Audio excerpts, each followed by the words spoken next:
All right. Hello, everybody.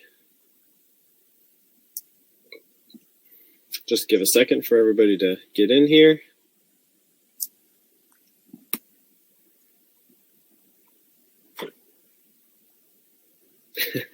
We're at the end of my slides. Oh, yeah. We start at the beginning. Sure. I don't know how that happened. We'll hop it back here. Oh, here we go. This is a faster way to do it. There we go. There we go. Yep. All right. So I'm just giving a minute here because I know we wrapped up the other session really quickly, and then we're jumping on here.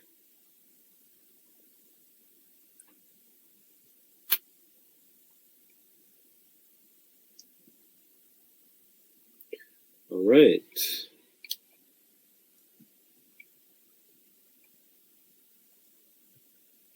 All right. Well, thank you, everyone. Thanks for getting on our second presentation of the day with Dr. Elaine Ingham.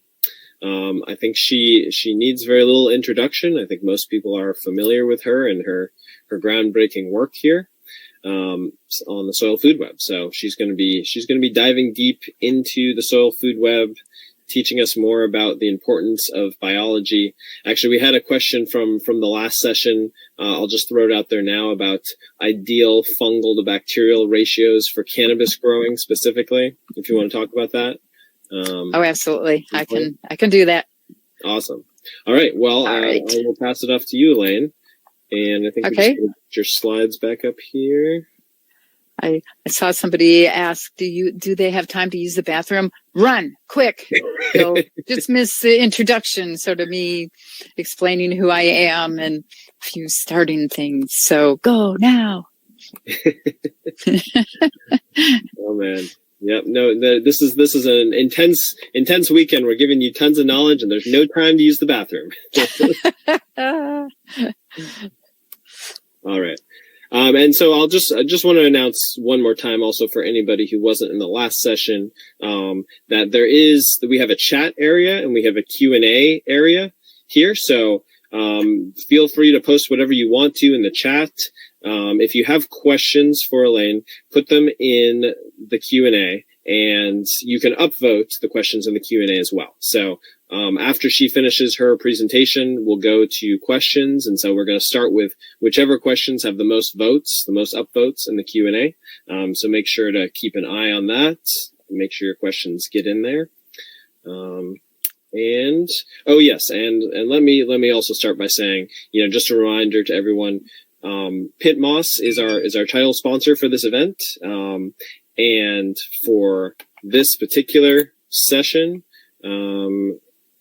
we have,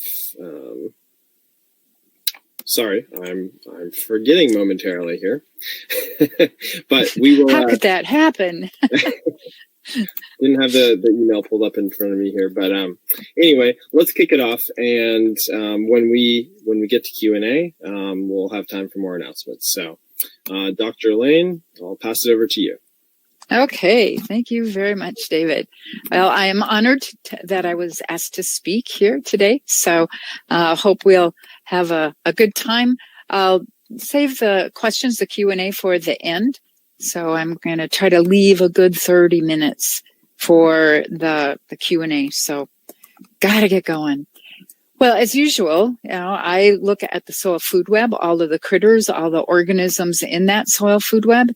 And if you look over on the left-hand side of your screen, we're starting with photosynthesis, bacteria and fungi, protozoa, nematodes,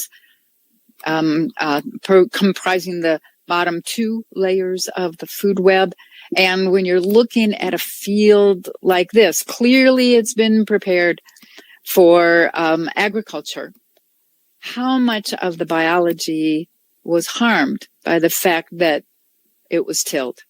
And what we typically see is most of the beneficial organisms are decreased by about 50% when you go in and do tillage like this.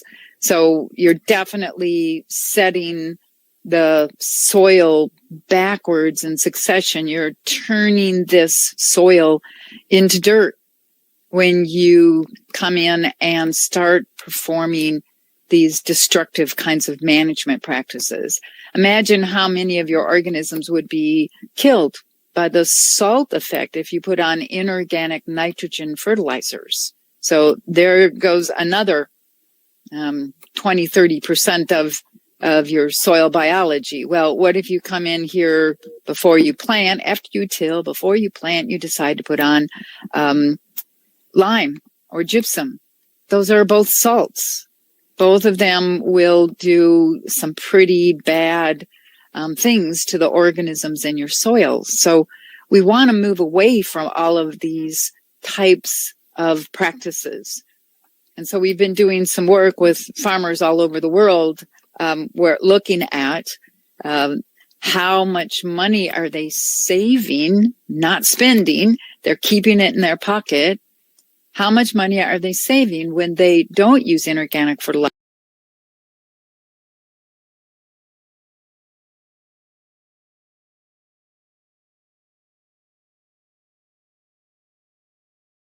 When they don't use pesticides, when they don't do the herbicides, all those toxic chemicals. Well, you can't just count the amount of inorganic fertilizer or pesticide because you're going to have to apply those things.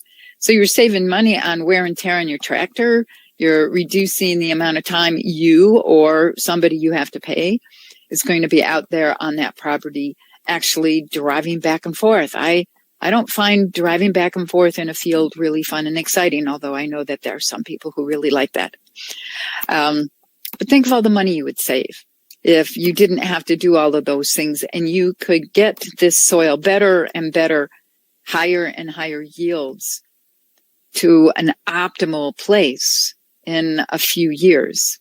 So typically what we're seeing is that we reduce the cost of growing a crop by somewhere around $200,000 per acre.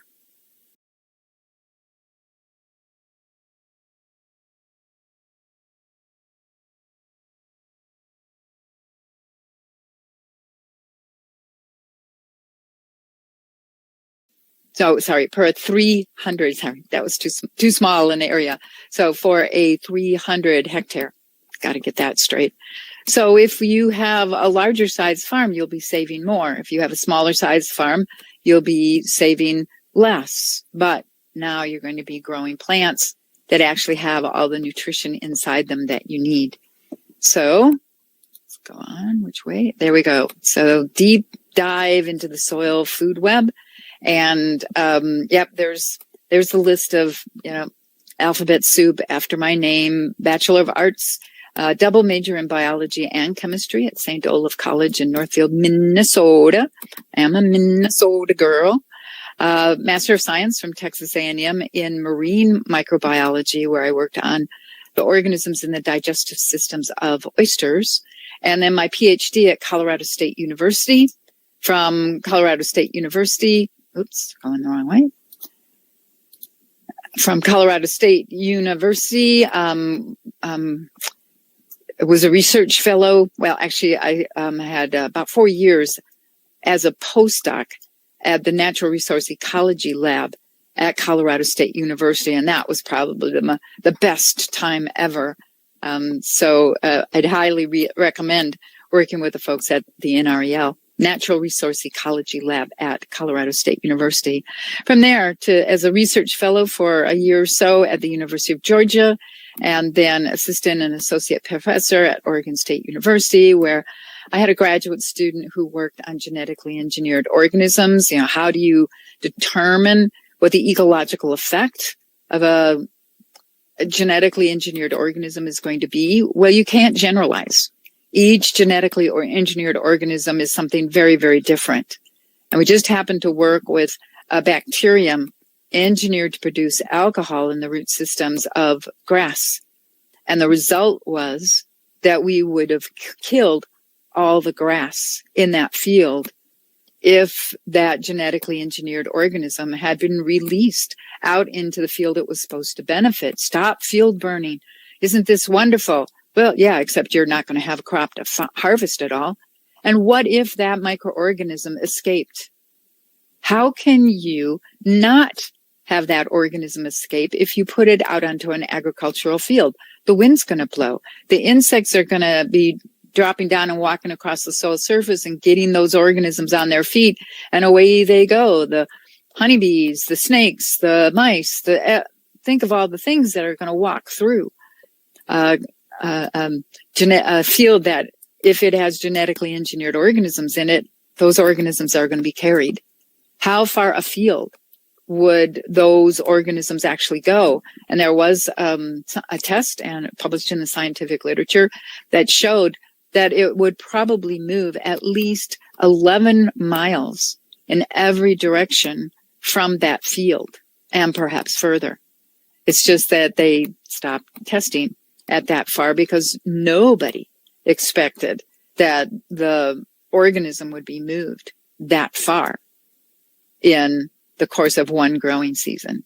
So as a result, kind of going head face to face with Monsanto, because Monsanto didn't want anybody to suspect there could be any problem ever.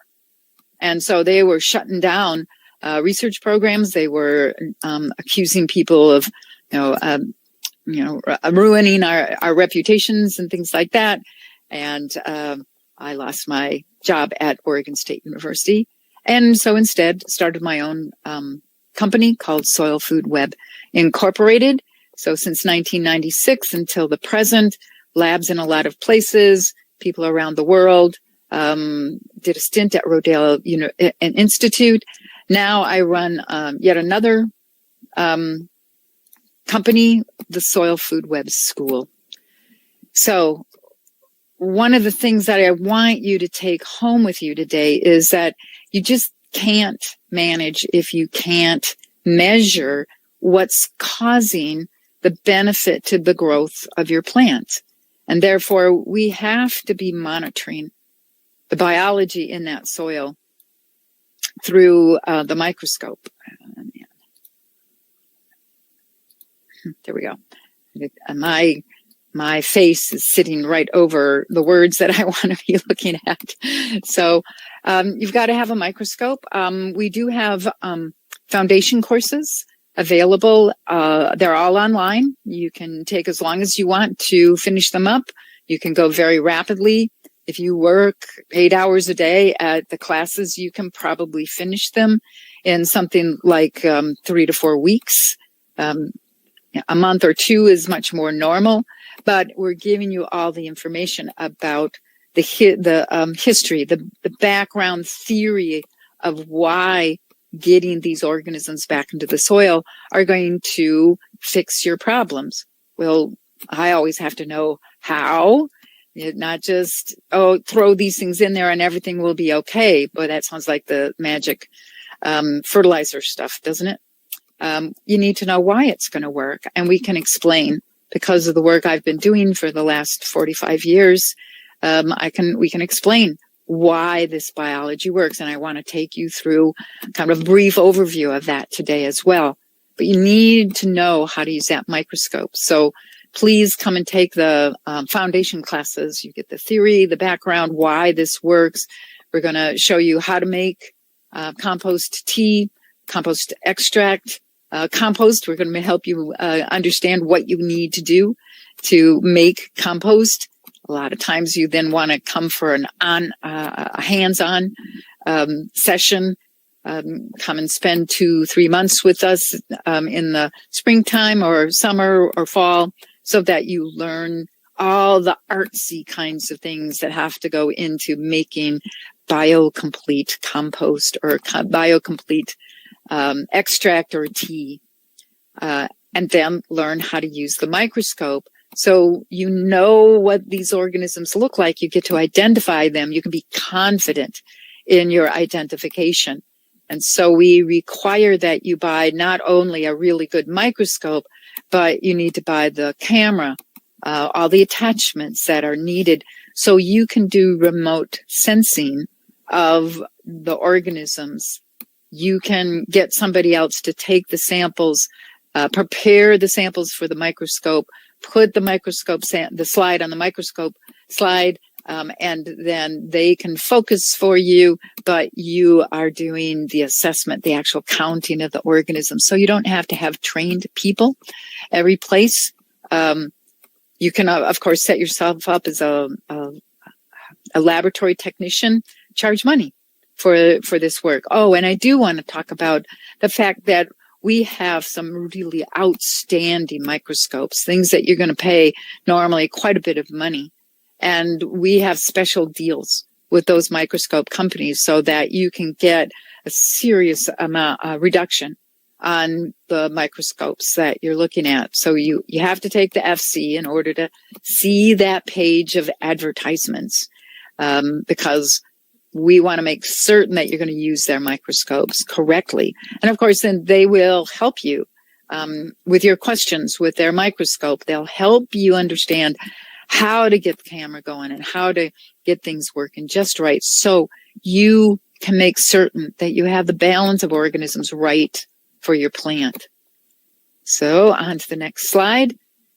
Why be concerned with soil life? Well, healthy plants don't need toxic chemicals to grow. They should be taking up the proper balance of those nutrients from the soil.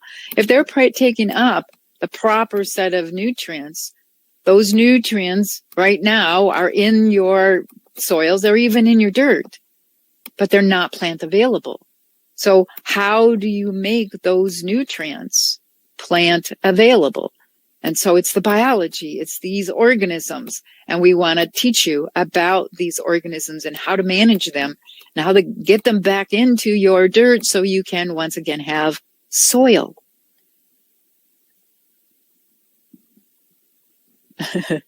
Okay, how do I deal with this one? Okay, there, something happened. Great. So we want to make sure that we have the proper balance of nutrients. And if you get the proper balance, then you have the best flavor. You satisfy your hunger. You don't eat as much. So you have less problems with your waistline. Human nutrition virtually comes from the soil. The reason that's not 100% of human nutrition comes from the soil is because carbon is fixed through the process of photosynthesis. Well, for photosynthesis to occur, the plant has to be taking up the needed nutrients from the soil in order to form the leaves so that photosynthesis can occur. So maybe I should just say human nutrition comes from the soil. You are what you eat. The plant is what it takes up through its root system. So we are highly dependent on the soil providing all the nutrients. If you've wiped out the microorganisms in your soil, then you're going to be stuck using that very expensive inorganic fertilizers, pesticides, all those problem chemicals, and you can't have good nutrition for yourself or your animals then. So I'd like to bring in another factor where we're looking at plant roots as opposed to our digestive system, the microbiome that we have in our digestive system. When you start looking at the structure of roots, you just realize that roots are your gut system turned inside out. So when you look at your root system, the mucus layer is on the outside of the root system. Whereas if you look at your gut, that mucus layer is in the inside of the, think of your intestine like this, and that mucus is on the inside. It's kind of the exact reverse of what's going on with a plant root. But the same functions, different, very, very different species usually. But the function of the outside layer of your root system is to do exactly what the inside layer of mucus does inside of your digestive system. As you go a little bit deeper, and I'm going to go to the next slide because this shows what's going on when we're looking at the inside of your digestive system up at the top of the slide. The green layer is that same mucus layer that you find on the outside of your root. Massive numbers of organisms in that green layer and in that outside layer. You can have a billion bacteria per gram of that soil around that root system, and it's protecting the plant from diseases and pests and problem organisms, parasites. Same thing in your digestive system. That green layer is supposed to be protecting everything inside your digestive system. All the uptake, all the nutrients coming in here have to be protected. When you have a disease-causing organism, the little brown bars up in the upper right-hand corner, and you can see all the food particles that are now pouring into your bloodstream, into that area where you have a damage to this uptake system, you're going to get very sick. You're going to have horrible cases of diarrhea, and temperature goes up, and you have to repair that. And the way you help repair it is to get the right microorganisms back in here to rebuild this structure. So normally this purplish or purple pink layer is the barrier that's like a filter around the important components of blood cells and veins and arteries and stuff that are in this lamina on the inside of your body, which is, of course, the core of the root. So all the same functions are occurring in these three different spaces. It's just that they're inverted when we're looking at a root as when we compare to a human digestive system. So it's interesting to me that this soil, or Mother Nature, really reuses really good ideas. She uses them over and over and over again, kind of remodels them a little bit. But when we're clever and we really look at what's going on, you realize she's using the same functions, not the same species, but the same functions to make this nutrient uptake process work, to make this protection of your vital insides be safe from any diseases and pests. So do we have more to learn here? Yes, because we need to understand how the information works in your digestive system to get nutrients across this system of layers. And how do you get these microorganisms? How do you make certain that you have billions upon billions of really beneficial organisms in the green layer here, in the mucus layer? How do they interact with that protective barrier? How do you get the microorganisms in here in the first place? You know, when you were first born, you only had inocula from your mom to help with occupying, doing these proper functions. So we have a lot to learn. Human beings, how do you get, today, would you get the right sets of microorganisms into your digestive tract if for some reason you had taken antibiotics, or you had gotten a bad case of fish with lots of disease-causing organisms, and you've just spent the last how long throwing up, and now you need to repopulate your digestive system, or your plant needs to repopulate around its root system. Where do those organisms come from? Well, for your plant, it comes from the organic matter that hasn't been compromised by pesticides, by tillage, by all these damaging and destructive things that human beings have done ever since the Green Revolution started, practically. So we would want to make a really good compost, go out and grab all kinds of tiny little samples and put them into the compost so they all get composted. All the diseases and pests and weed seeds and all of that's going to be killed by the temperature or by passage through an earthworm's digestive system, so that we can now put those missing organisms back into your dirt and convert your dirt back into soil. So that protective layer will be there. Those things that take up the nutrients or make nutrients that are not available will now be available for your plant. Now, in human beings, in mammals, we've got this little problem called the stomach that is filled with some pretty nasty acid. So how do the organisms that we're eating on the surfaces of the fruits, on the surfaces of the carrots or whatever, the lettuce, all those good things, you want to have those surfaces covered with these really beneficial organisms. So really think about putting on a layer of compost tea before you're going to harvest, or far enough in front of harvesting that you're not going to get any bureaucrats' ire up. And now when you eat that plant material and you're chewing it, think about the fact that you're forming micro aggregates. And inside those micro aggregates, you have all these highly beneficial organisms growing, happy little campers inside there. Now you swallow and you deposit those aggregates, that plant food, in that strong acid that is in your diet, in your stomach. And it doesn't take long for your food to pass through into the small intestine. But now all those little aggregates breaking open, or those microorganisms realizing that there's a massive amount of food all nicely ground up for them, so they can start growing in the mucus layer and benefiting your uptake of nutrients, all those food sources that have to get broken down into the nitrogen, phosphorus, sulfur, magnesium, calcium, sodium, potassium, iron, zinc, so they can be taken up across your digestive system, all of that can happen.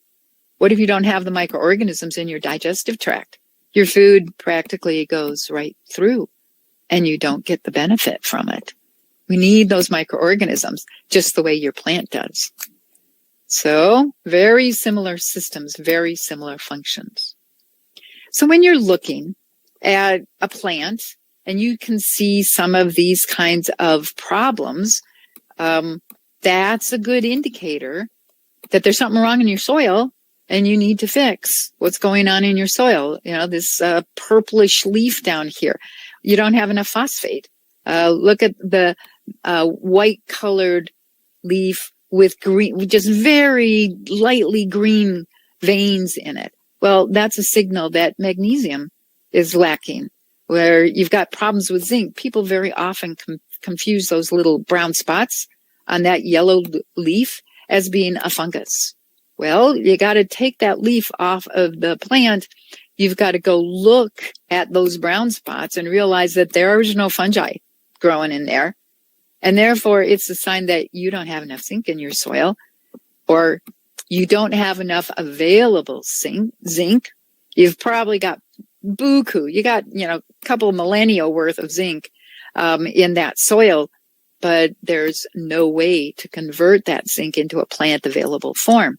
So you can see as you go around the whole plant here, the examples of what different nutrient limitations, what do they look like? Your plant is trying to send you a message. And we don't pay really good attention if we think we put all the nutrients that the plant needed. We put the NPK out there. Well, yeah, but how about zinc? So start paying attention. Get those leaves underneath the microscope or use your microscope so you can determine what the problem is so you can actually fix it. Doesn't do you much good if you think that it's an NPK deficiency when it's actually a potassium deficiency or something else. So start using these cues that nature sends you to help you make judgments, help you look at this, at what the biology is in the soil or on your leaves. Well, diseases, no difference there. Why are the diseases and the pests attacking the plant? Because you haven't gotten adequate nutrients into the body of the plant. How do we actually get these nutrients out of their plant unavailable forms and into the plant available forms? So, keep going. We have to have a food web. So really quickly, sunlight energy. There's the energy to take a carbon dioxide from the atmosphere and pull it into the leaf material where you have the photosynthetic pigments that allow that energy to be stored in the carbon-carbon bond. So your plant takes one carbon dioxide, sticks some energy on it, pulls another carbon dioxide, and gets rid of the two O2 groups. So we have a carbon chain. And that's what that photosynthate is all about. Now your plant starts making 3 carbon chains or 6 carbon chains or 21 or 50 or 1,000 carbons in a chain, so that we've got the basic building block for making amino acids and making, therefore, proteins. Well, where's the nitrogen going to come from? We don't fix nitrogen above ground. Grass, for example, can't fix nitrogen. So how's it going to get that nitrogen? Well, it's going to send that photosynthate down into the root system and release the right sugars at the right time in order to tell the bacteria and the fungi that ought to be there. If it's a good, healthy soil, they're going to be there. So your plant tells the bacteria and fungi to make these enzymes, because it's this kind of sugar, tells these organisms to make that enzyme, and those enzymes go out and pull from the organic matter or from the sands, the silts, the clays, the rocks, the pebbles, parent material that are present in your soil. Now, think about your soil. Have you ever run out of sand, silt, or clay? Have you ever run out of rocks or pebbles? So this is pretty much an infinity source of these nutrients. As long as you can get your roots down into the soil, your roots are constantly growing and contacting new mineral particles that allow these enzymes, the bacteria and fungi growing around that root system, will allow those enzymes to pull those nutrients out of the silica bilayer and now pulled inside the bacteria and fungi. Now remember, bacteria have a carbon-nitrogen ratio about 5:1. Fungi, it varies a lot because every cell more distant from the tip, the wider to the C to N ratio actually gets. So we usually say on average 20:1. So they're getting good and concentrated. Well, not just in nitrogen, but in all the other nutrients as well. The plant's not going to stop it with just nitrogen. It's going to be telling these bacteria and fungi what to do all the way through. So, for all the different nutrients. So now we've got all these nutrients stored in these bacteria and fungi. Those aren't going to be leached. They're not going to be lost. These microorganisms are glued to the surfaces of the sand, silt, clays, rocks, pebbles, and organic matter around the root system of your plant. Hugely high numbers. In a typical rhizosphere, you've got 1 billion bacteria per gram of soil. You may have half a mile, 2 miles of fungal biomass per gram of the soil in that root system. Now you start moving out of that root system and it gets to be a different story pretty rapidly.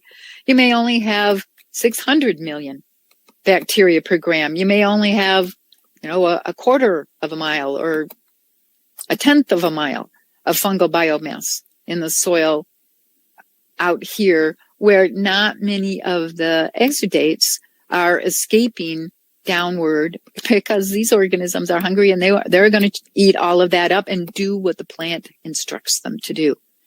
So we've got stored nutrients in these bacteria and fungi in that root system.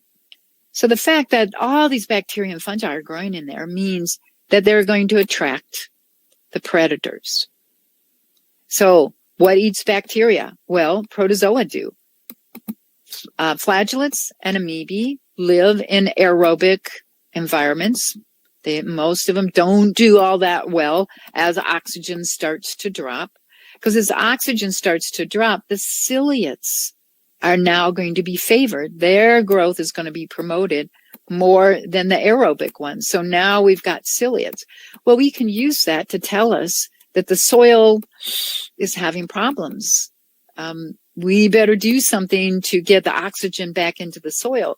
Recognize the fact that every single plant on this planet, their root systems are obligately aerobic. If you have rice, if you have wetland plants growing, that means they're in that wetland because they have a mechanism for dealing with the anaerobic conditions. If it starts getting anaerobic around their root system, they make specific enzymes to make certain that NO3 or SO4 or any number of compounds are broken down and the oxygen is released. So the root system stays aerobic. There are plants that have basically pipes going above ground where they're going to pump in oxygen from the above ground so their root system stays aerobic. Root systems are obligately aerobic. So the ciliates are an indication that bad things are about to happen. And we'll go through all of those bad things if I can talk fast enough and get to the section on compaction. Whew.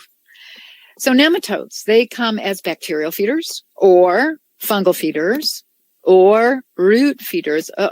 We don't want them.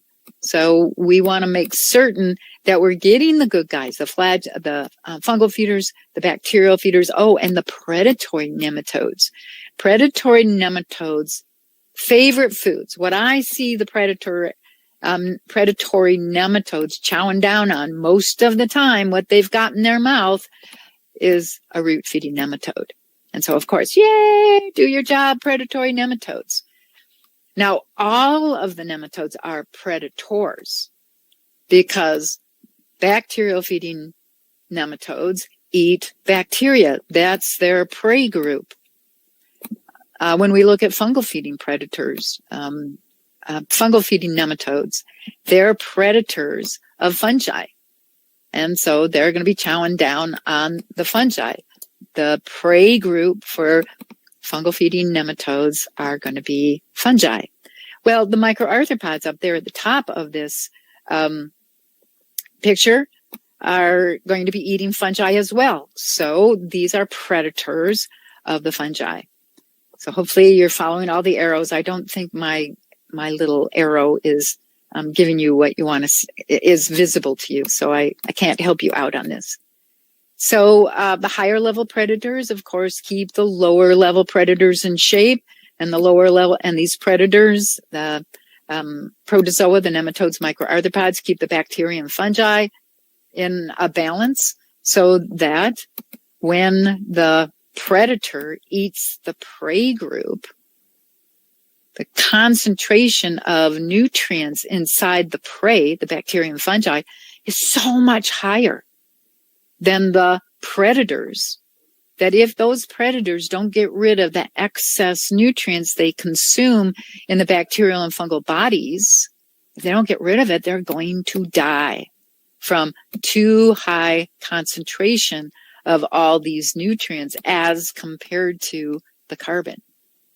So these guys are going to poop out all those excess nutrients. And of course, where do they poop? Well, it's right where they're eating all that massive concentration of bacteria and fungi growing around the root systems of the plants. And what these predators poop out is plant available forms of nutrients. Now we have to pay a little bit of attention about whether this is a bacterial dominated food web or a fungal dominated food web. Because if bacteria are prominent, that means the soil is probably going to be alkaline. And that means the nitrifying bacteria are going to be functioning. And any NH4 that's released by the predators eating the bacteria or the fungi, that's what they release, is NH4, ammonium. And therefore, the NH4 is going to be rapidly, almost instantaneously, converted into nitrate. So those nitrifying bacteria that only produce the enzymes to do this nitrification process has to be done in an alkaline soil. And that's what aerobic bacteria, the glues that they make, the waste compounds that they make, are alkaline. So if we're in a bacterial dominated soil, nitrate's going to be the predominant form of nitrogen, which means we're growing weeds. which is not what we want to have. So how do you get yourself off the weed patch, that early successional stage where you have just bacteria, typically after some horrible catastrophic event has happened, like fires or floods or mudslides or something like that? So just bacterial dominated, weeds are there because nitrate is the only form of nitrogen. You've got to get a little bit of ammonium being made. And that means you need to start getting the fungi back into that soil so that the fungi produce organic acids, not alkaline materials. So now they're going to start dropping the pH. When the pH drops down below 7, the nitrifying bacteria can't perform their functions because the pH is completely wrong for them to do that. And now some of your nitrogen is going to stay as NH4. That's a function that the fungi do for you. So it's really important to have this balance of the bacteria and fungi correct. Why people get really concerned. So releasing those nutrients when the fungi and the bacteria are being eaten, now your plant's going to be healthy and happy. The right form of nitrogen hopefully is being made. So as we go through succession, we're going to see those changes from very bacterial dominated soils, very weedy kinds of species, through the better and more productive vegetables, grasses, and eventually to trees, shrubs, trees, and then to conifer old growth forests. So we need to understand this food web, and we've only barely begun how to figure out the missing pieces when it comes to exactly how all these other nutrients, all the other things that have to be in balance, what's the controlling factor for that? We are clueless. We haven't even got it started on anything except the nitrogen part of this. Well, what about phosphate? What about sulfate? What about all? Yeah, we got a little work to do. So see, it's a challenge to you all. You need to start understanding this and helping the next generation figure it out. So all the interesting things. Oops, sorry to interrupt, but I turned on the drawing function. So if you want to draw on here, as we reviewed the other day, you should be able to now. I don't know how to do that. I don't remember. Sorry. Oh, if you just move your mouse over the slides, it should pop up for you. Yeah, it's not doing it. Okay. Sorry. If you can figure it out while I'm working on this, is if it suddenly starts to form lines, I'll be very happy. So we've talked about disease suppression, massive concentration of these organisms around the outside part of the plant so that they prevent the diseases and pests and problem organisms from getting to the surface of your plant. If they are protected, if the surface of your plant is protected, there is no way that the disease-causing organisms can cause problems. Same thing above ground. We want to make certain all the surfaces of the plant are covered with the right sets of microorganisms so that I'm a little distracted. I keep trying to get my pointer to work. I don't remember it. Oh well. So above ground, we need to have everything covered so that the disease-causing organisms have no food. They have no space to get to the surface. They don't even know that the leaf is there or that the root is there. So disease suppression. You don't need any more pesticides. You can just say goodbye to all of that and think of how much money you could save. So we want to use competition, inhibition, so production of antibiotics, for example. And you do have to realize that in the soil, antibiotic production only surrounds the colony of the microorganism that was being attacked and put out the antibiotic to protect themselves. It's not like what we do when we take a pill of an antibiotic. We've done something really strange to those organisms that produce antibiotics, so we can concentrate and make massive doses of that antibiotic. Doesn't happen in the soil. Completely different kind of system. So inhibition in very small, very specific habitats would an inhibitory compound be really used. Consumption, much more the control factor here, because here we have the predators already eating the bacterium, fungi, and the disease-causing organisms tend to be fat, happy, sassy microorganisms. And which one do you want to eat? Do you want to eat a great big fat juicy grape, or do you want to eat a dried up little shrivel of a raisin? Yep, the microorganisms are the same way. The predators are the same way. I talked about the nutrient retention system, where we're holding those nutrients inside the bacteria and fungi so that no more leaching happens. We can stop runoff as well, because as these microorganisms glue themselves to the surfaces of everything, they don't like to be washed away from their source of food. So they're going to glue themselves to it.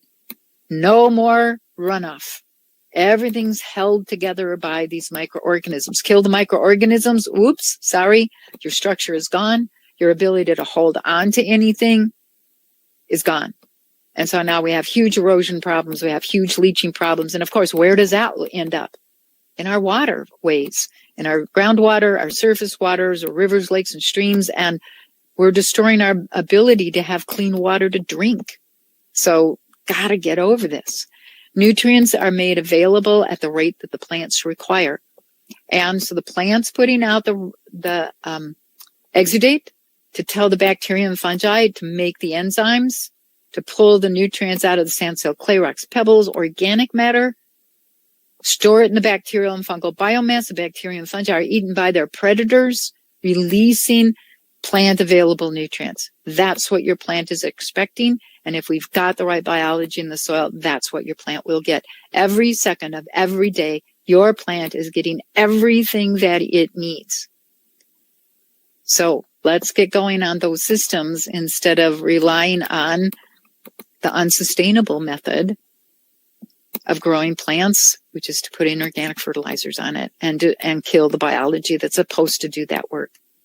How mad do you think Mother Nature might be at humanity for messing up the system that it took her 4 billion years to figure out?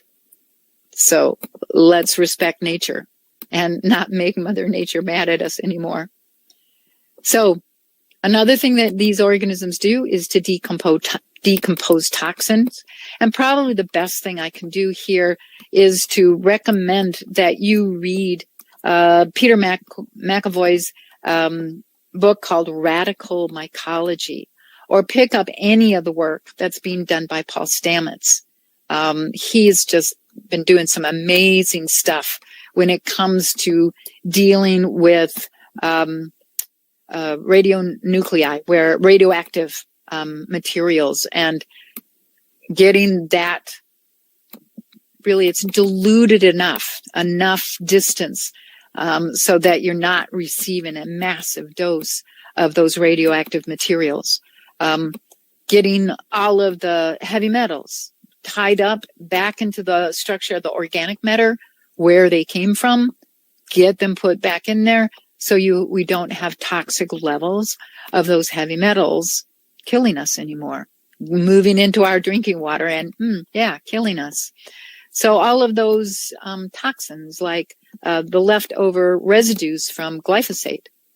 Glyphosate is a bad chemical because it ties up all of your soluble nutrients. You put glyphosate on Roundup, and you've just tied up all your nutrients. Good luck growing plants. You're going to have to go out there and put on more inorganic fertilizers. And of course, if you put on the inorganic fertilizers with high in nitrates, you're going to be selecting for the growth of weeds. So now, what are you going to do to get rid of those weeds? You put on more glyphosate, which ties up your see the cute little rat trap that we've been put into when you listen to people whose only interest is making money. Building soil structure. Last but absolutely not least, we have to build the microaggregates. Well, and when I say we, I guess I'm talking about all of us in a food web. Microaggregates have to be built by the bacteria. It is the glue that binds things together. And yes, inside a microaggregate, the pH is probably going to be alkaline. So you're going to have some nitrate being made at most of the time. Well, okay, those microaggregates are going to be bound together with the hyphae of the fungi. And so when those macroaggregates are built, now we've got that outside layer fully aerated. Fungi are growing, releasing their organic acids so that all of that NH4 being produced there is going to stay as NH4. So what's the balance?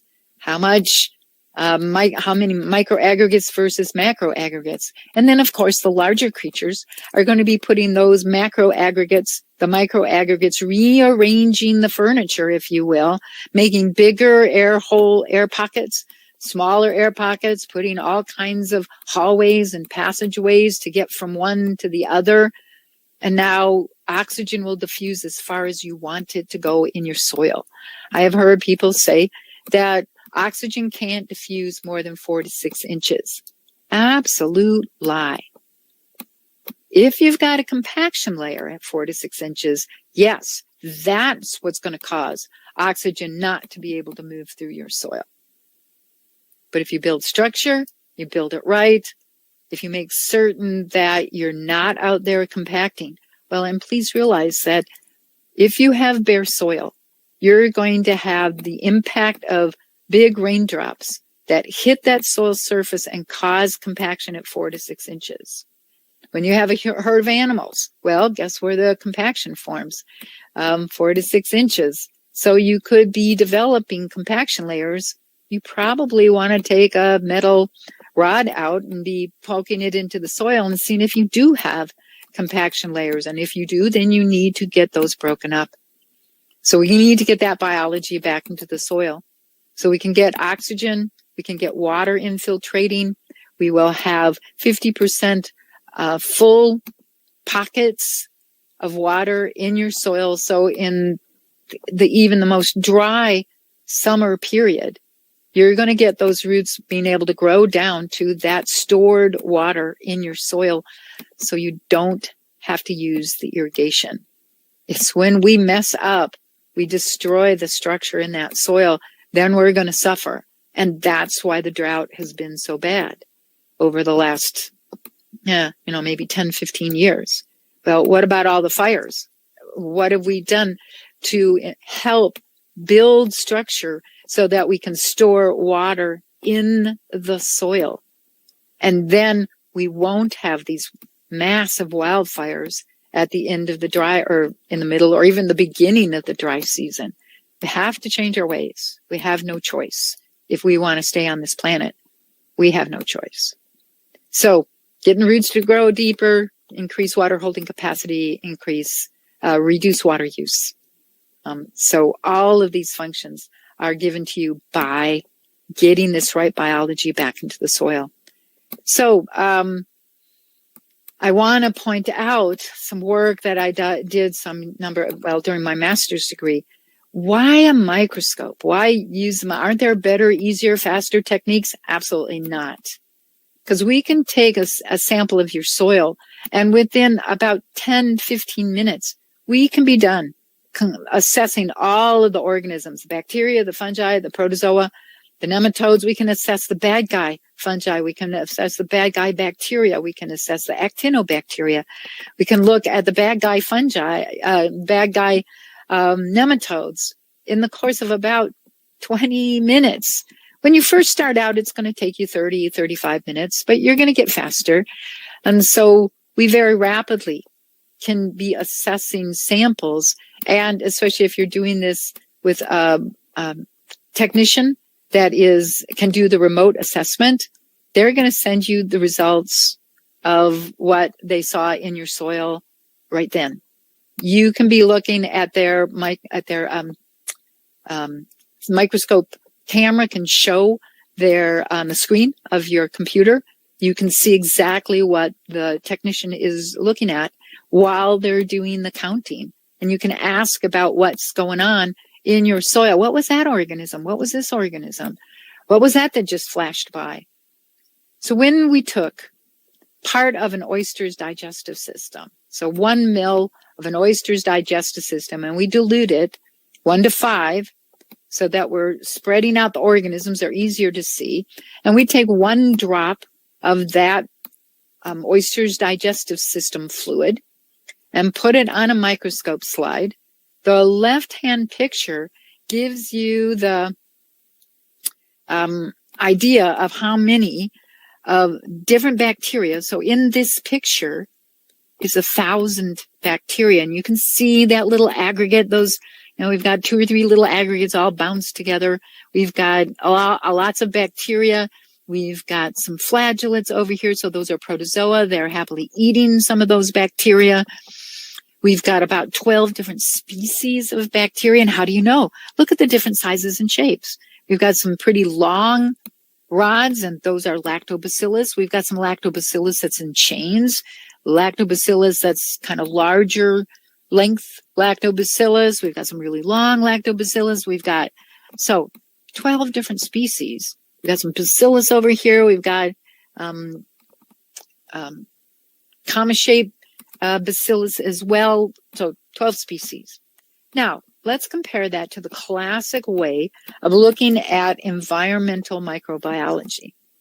So you can see the plate on the right-hand side. You can see the plastic plate, and medium was sterilized and poured into the bottom of this plate. It had a hardening agent, agar, in it. So as it cooled, it got solid. And then that means we can take 1 drop of this exactly the same oyster fluid from its digestive system, and we can put it on this petri dish and spread it around with a sterile glass stirring rod and spread it evenly over this surface. And then we're going to have to let it incubate overnight at the very least. So there's 20, you can't find out any data for at least 24 hours. And most of the time you have to let it go 48 hours to get enough growth that you can see these colonies. These probably started from a single bacterium and grew up over the course of the 24 to 48 hours to a point there's enough individual bacteria in each one of those dots that you can see the colony. And it's typically a million bacteria allows us to see that colony. So we would, if you count all of these colonies, we're going to come up with, there were about 100 bacteria in that drop of oyster digestive fluid. When in fact, this is 1/2000th of the whole drop that we're looking at here. So there's 1,000 bacteria in here, multiply it by 2,000, and that tells you how many bacteria as compared to 100. Which one of these methods is misleading? Which one of these methods have people been using for the last 100 years or more to try to tell them about what's going on in ecological conditions? This is laughable. This does not tell you anything that you want to know, except that you've got a nice medium for growing this particular disease-causing organism. So max 2 species. Can you see the one other colony of microorganism on this plate that is different from all of the rest? See if you can find it. And if you can't, look over on the left-hand side right about 9 o'clock. And just a little bit into the actual plate itself, there is a colony that looks different from all the rest. 2 species, 100 bacteria, when in fact, well, let's multiply our 12 species in this field by 2,000. So how many bacteria species are actually present in a drop of an oyster's digestive system fluid. See why people have been so confused about the importance of soil microorganisms? Because they've been relying on plate counts to do this kind of assessment. So there are other methods, enzyme methods. Well, you're only assaying one enzyme. You're not assaying for all the things that these microorganisms can do. We want to know function, not function just about one type of enzyme that decomposes cellulose, or one kind of enzyme that utilizes sugar or glucose or amylose or mannose or what all the different kinds of sugars. It's just ridiculous. You need to know how to interpret these different methods before you use them. And don't use them to say, well, if it's alive and active, it's going to be producing this cellulose, and so I just have to measure cellulose decomposition. How many of you have done the thing of you've taken your underwear and you've kind of pulled it apart so it's nice and flat, and you put that in the soil in order to tell you how rapid decomposition is in your soil? Wait a minute. What's the substrate? What if you're not growing cotton? What if your old growth forest has not seen cotton as a substrate? So it doesn't have any of the organisms that will be able to decompose that type of cellulose. What are you learning by putting your underwear into the soil? Nothing you need to know. It's not telling you about the conditions that you're in under the actual set of what's going on in your soil, the actual sets of foods that are present in the organisms that can use it. How many different kinds of cellulose are there? It's like 150. So we need to use a different assay, use something that would actually tell you what we needed to know. Like, what are the organisms that you see under the microscope?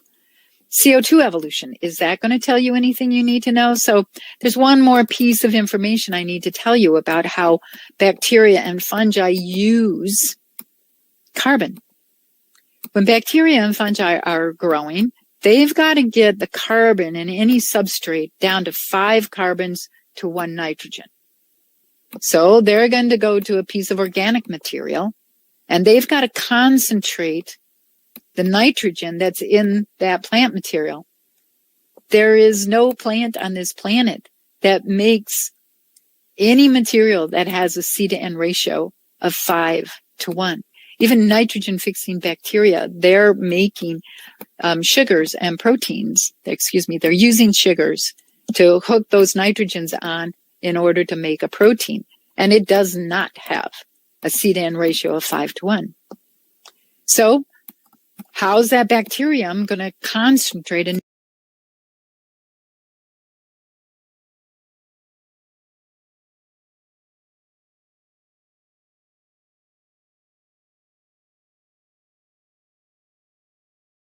enough nitrogen, for example?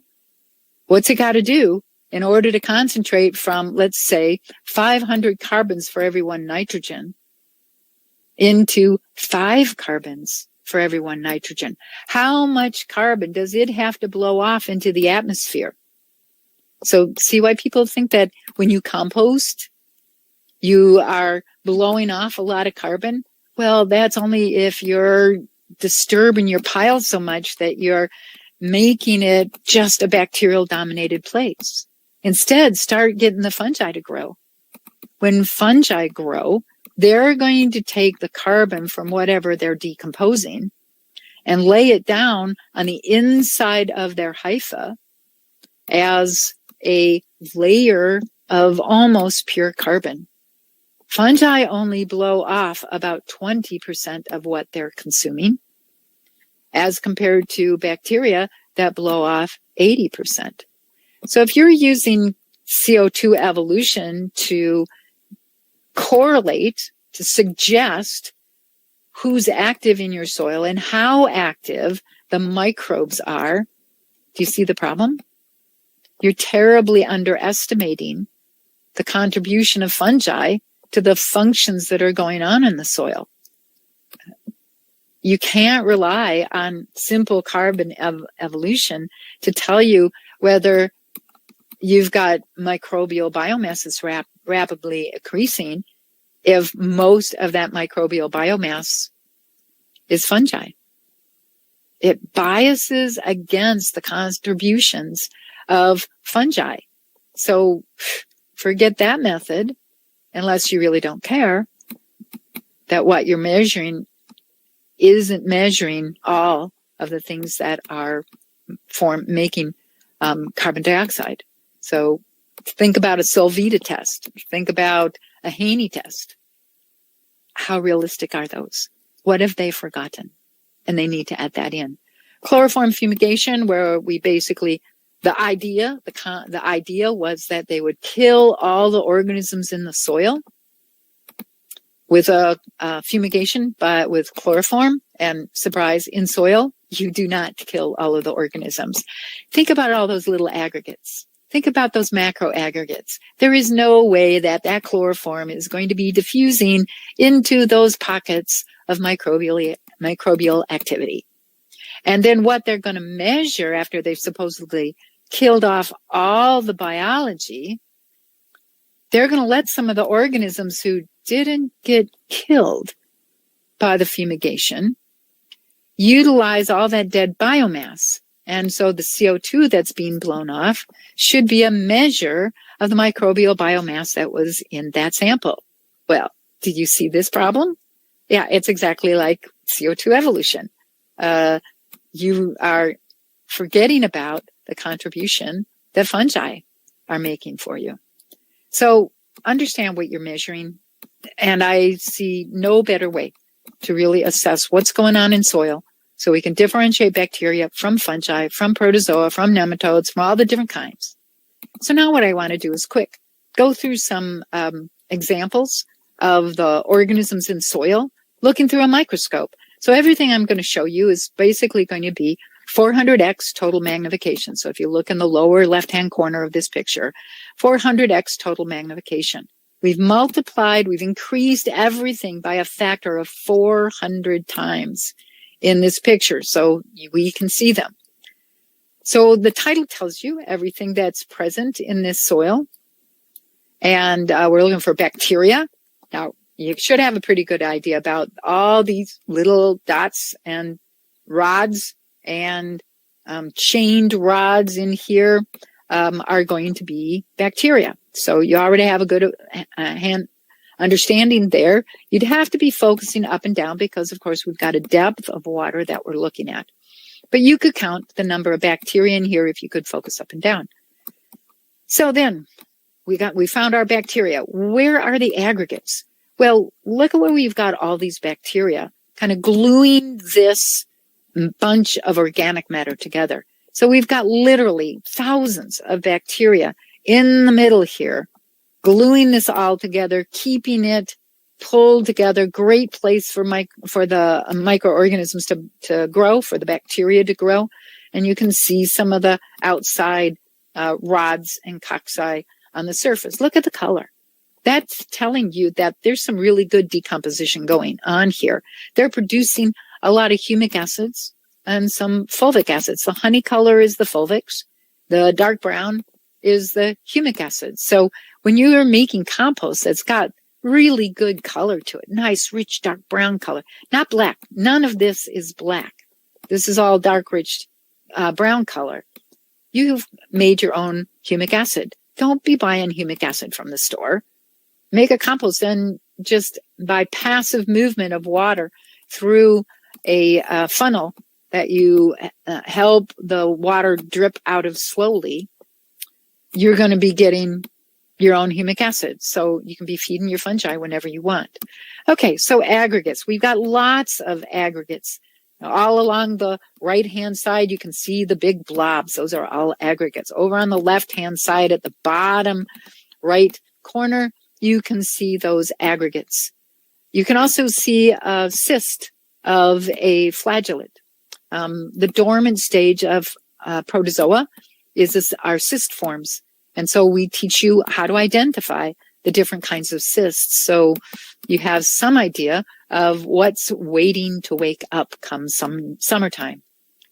Now, down on an angle from the lower left corner up to about halfway on the right-hand side, you can see this long, kind of cylindrical structure. And you can see that it's, you got to look underneath the aggregates here. You can see that it's about uniform diameter almost all the way along. The only place it's not uniform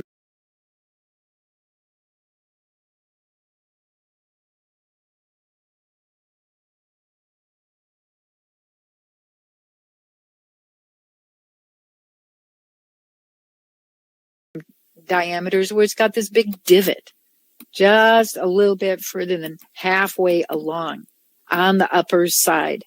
And you can see in that divot, there's a really dark area inside there. Those are some bad guy fungi. Those are black in color. And so we've got some bad things going in there. If it was a healthy root system, you would not see that divot. You wouldn't see a disease attacking and consuming it.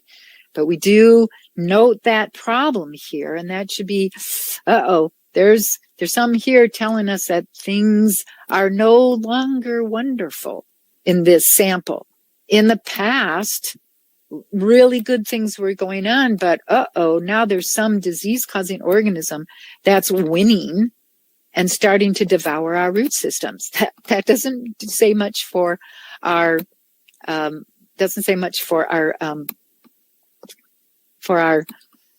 healthiness, or for the ability of our plant to grow. Sorry, I got distracted by somebody talking to me. Now, the one last thing we have to look at, and the only thing we haven't found in our title there, is the ciliate, the protozoan. And that's this white, it kind of looks like a fish, leaning forward, only you can't see any fins or tail on it. But you can see all these little white hairs coming off the body. Those are the cilia that ciliate uses to motor around really fast. It eats lots of bacteria. Look at all the bacteria inside of its body. Look at all those little tiny dots in there. How many bacteria does this ciliate eat on a daily basis? 10,000. So if you think about 10,000 bacteria going in there with a C to N ratio of 5:1, and the ciliate doesn't need any more than 30:1 carbon-nitrogen ratio, there is a boatload of nitrogen that's going to be released. And hopefully a healthy plant's roots is close by, so that they can take up those nutrients. So this ciliate is a bad guy. It is the anaerobic type of protozoan. And so it requires anaerobic conditions in order to flourish, in order to outcompete the flagellates and the amoebae. And so you know that you need to do something right now to fix the biology in the soil, to get rid of the compaction or get oxygen back into this area, or you're not going to have any plant material that you can harvest in not very long a time. So see how this helps you know what you should be doing. Take a look at something. Oh, it's just great. Something like this. Wow, good aggregates. Nothing black, nothing dark. We've got wonderful strands of fungal hyphae here. You can see where it branches.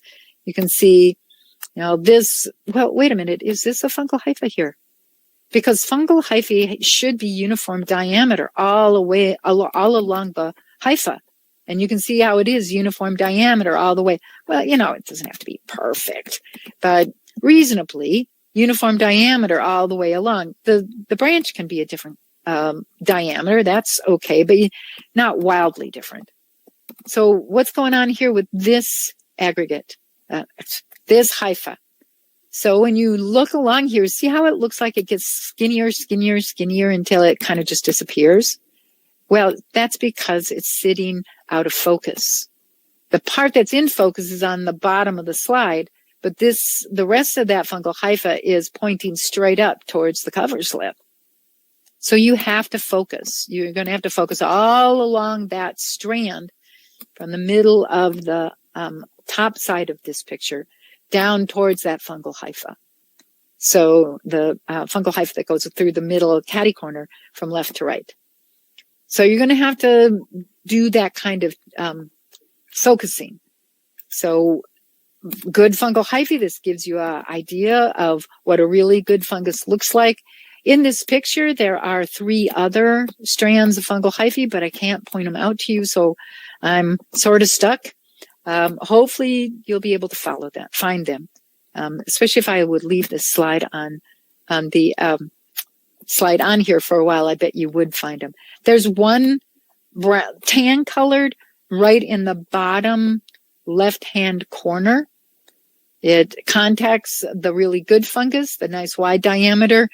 So you found 2 of the fungi, maybe a little bit bottom, a little bit lower than center. There's a clear, very wide fungal hypha, probably a good guy. But wide diameter typically is a better fungus. Not always. It's not a perfect classification system. Clear, colorless says probably not so good. So this is probably okay. There is a hypha of Pythium. If you go back to the fungus that I was talking about that you have to focus going from top to bottom, to the left of that is a clear, colorless strand. That is a disease-causing fungus. Pythium typically grows in soil. I'm not talking about petri cultures because when you put a fungus on a really rich medium, it turns into a couch potato. It gets all fat and blobby and, it's ugly looking. So you have to be looking at these organisms in soil, in the matrix, for these characteristics that we use to differentiate good fungi from bad fungi. Very thin fungal hyphae, diameter here is only about 2. It is clear, it's colorless, not a good sign. And no septa, yeah, Pythium. Now I can scare you very badly if I plated this medium, this sample out on a medium that would grow only selective for the Pythium. The only thing that would grow would be Pythium. And I might be able to show you that plate and go, oh my gosh, look at all the Pythium you've got growing in your soil. Oh, you better get a fungicide out there now or you're going to lose all your crop. Well, look at all the things in that actual sample that are going to be preventing that Pythium from being able to get any food, from being able to find any space to grow in, and all the things that could come along and eat that fungus because it's not going to be in good health. It's going to be kind of sitting there going, what am I supposed to do? I'm dying. And somebody's going to come along and eat it. We will never have any problem with the disease-causing organisms when we have all this other good biology that will inhibit, compete with, and consume. So, not going to be a problem. Yep. Elaine, if you want, I can try doing the drawing here and see if that's great. If you would do that, that would be great. Do you see a circle? Yes, I do. So okay. That was the third fungus. Can you circle the one in the lower left-hand corner? Can you find that? Let's see. Lower left-hand corner. Yep. We're talking about the big fat guy or no? The brown, the little bit of brown guy kind of, yeah. Can you just circle down in there and I'll tell you whether you hit it. No, down in the actual corner. Oh, okay. The corner of the, yeah. Ooh, we're getting down there, down here. Yep, right there. Very good. Okay. And then, of course, the Pythium that's up towards the top middle, that's just to the left of those other brown strands. This here? Yep, that's it. Yay! Good one. So I will call upon your services with the next slide that I've got to get these things worked out. So you can see this is a really good fungus. It has cross walls. So can you go along this fungal hypha and kind of circle each of the septa, the cross walls that divide one cell from another in this fungus? This guy's a really good guy. The color says good guy. It's a nice brown color. The septa are uniform distances. You know that this has to be a good guy. Yep, there's a septum there. Very good.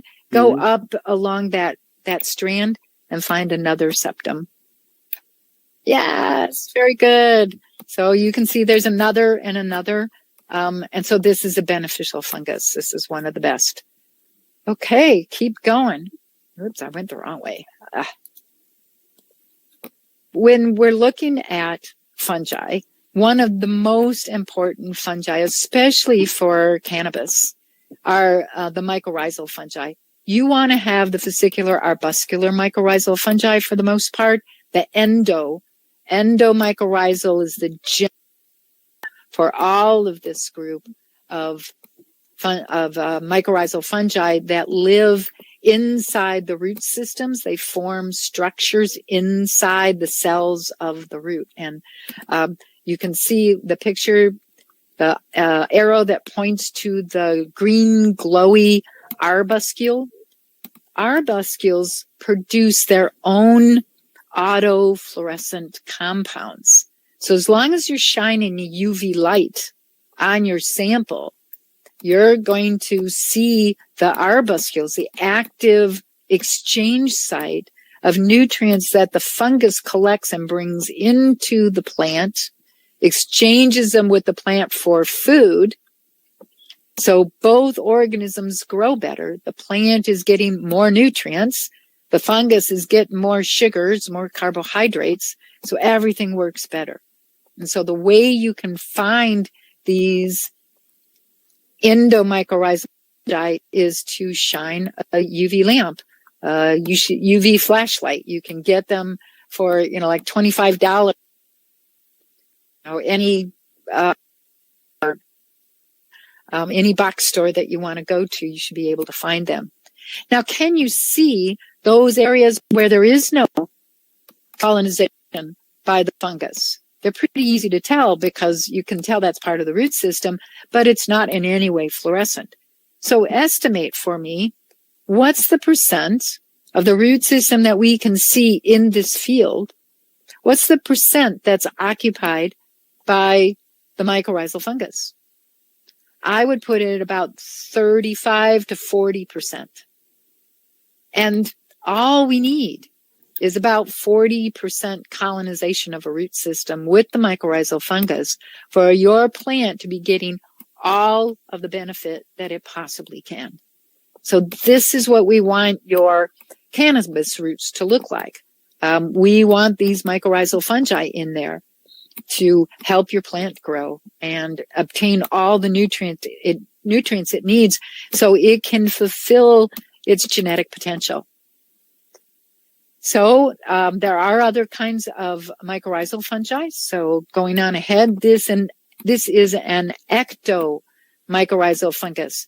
If you're looking at that root, look at the little pine seedling up in the air, follow its root down into the soil, and you can see a place where that root gets completely covered by the hyphae of the ectomycorrhizal fungus.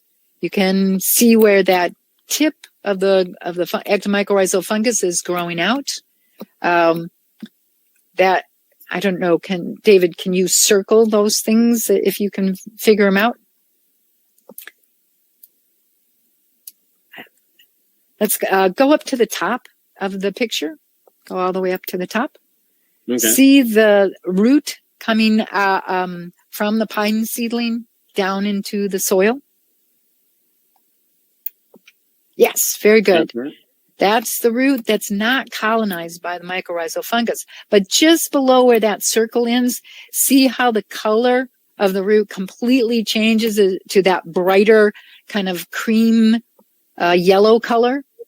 That is the Hardig net. That's why we call these ectomycorrhizal fungi, because the fungus is all on the outside, not in the inside. And so the benefit is transferred in just the surface layer of the root from the fungus to the plant. That's where the exchange occurs here. So we don't need to be looking at these ectomycorrhizal fungi with our microscopes. All you have to do is pull these guys up and count the number of tips that are completely colonized, and those tips that are not. So how much benefit? So as long as more than 40% of your plant roots are covered with the mycorrhizal net, you're getting all the benefit that you need from the mycorrhizal fungus. The fungus is going out and collecting nutrients, so making the enzymes to collect the nutrients that your plant requires. And it doesn't matter whether it's from organic matter or from sand, silt, clay, rocks, pebbles, etc. They'll pull those nutrients out of those materials, translocate that to the root. And with ectomycorrhizal fungi, it's going to just transfer through this net into the root itself. And then the plant says, thank you very much. Here's your payment. Handing off sugars, photosynthates, so that the fungus can keep doing that job for your plant. So see, plants don't have to work all that hard. If we let all these beneficial organisms exist and live and stop killing them, then getting plants to grow is really easy. So continuing on, you can see the strands. They're almost like a rubber band thickness. This is just with your eyeball. You can see somebody's finger there pointing to those strands of fungal hyphae. There's literally hundreds of individual strands running along, all bound together. And yes, exactly. You can see those strands. This is what you want the starting materials in your compost pile to look like. You want the fungi already growing on the wood chips, on the straw, on the hay, on whatever fungal food you've found. You want the fungi already growing. So it's going to make really good compost really fast. So next slide. We're going on to the protozoa. So we've seen a ciliate.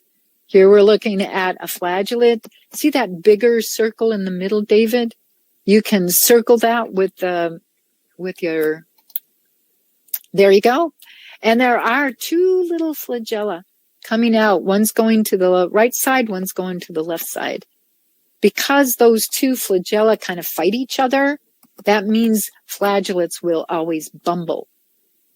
That sometimes they can bumble very rapidly as they go zooming across your screen, or they'll be a little bit slower and they'll kind of bumble along, and it's really clear then that it's a flagellate, not something else.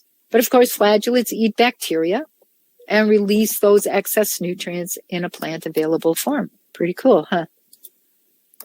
Here's a nematode. So remember, all of these are being taken at the same magnification, so you can get an idea of the relative sizes of these organisms. This is a bacterial feeder, and the way we identify that is that she's got a V-shaped mouth, and she's just going to be pulling the soil solution into her mouth. If she gets a bacterium that she doesn't like, and she just spits them back out. She keeps all the things that she does like. So there's a lot of choice going on here.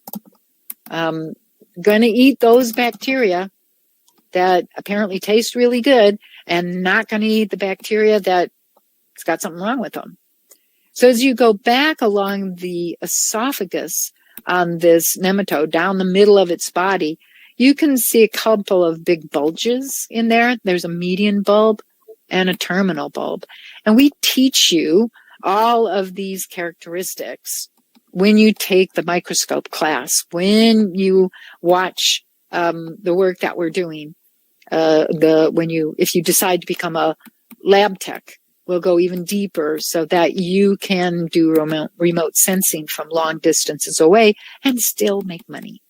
So this, of course, it poops out plant available nutrients. So very important to your plant, important to your cannabis to make sure that you're getting maximum yields and getting the contents that you want from your plants as well.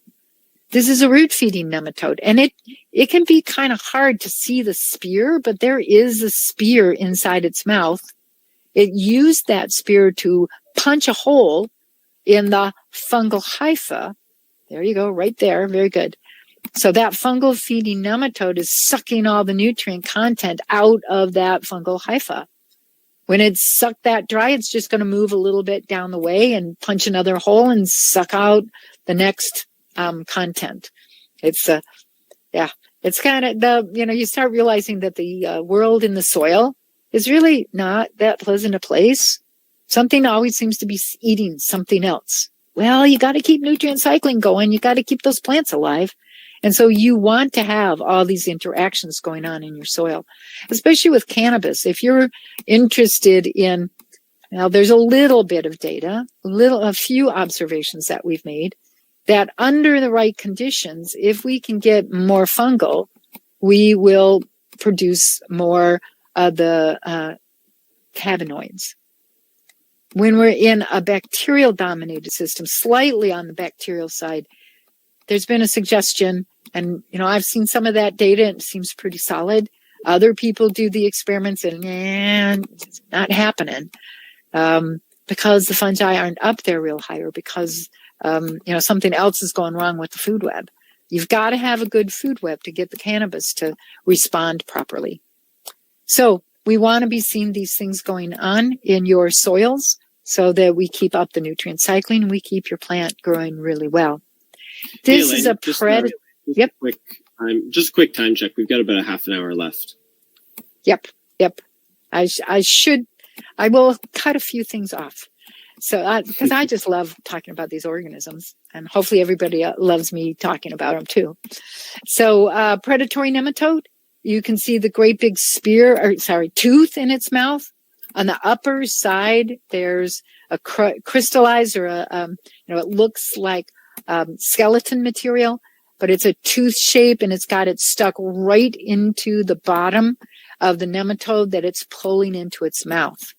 It's going to chew on that nematode. The nematode's still alive. It's wiggling and unhappy, and it's let me go, but he can't get away because he's been stabbed. And slowly but surely, this predatory nematode will pull all of that root-feeding nematode into its mouth and consume it, which is why we like predatory nematodes so much. Because if you have too many root-feeding nematodes, you may have complete and total failure of your crop around about the time you go to harvest them. So definitely want to keep the root feed nematode numbers down. I prefer the number 0. And keep predatory nematodes going in your soil if you can.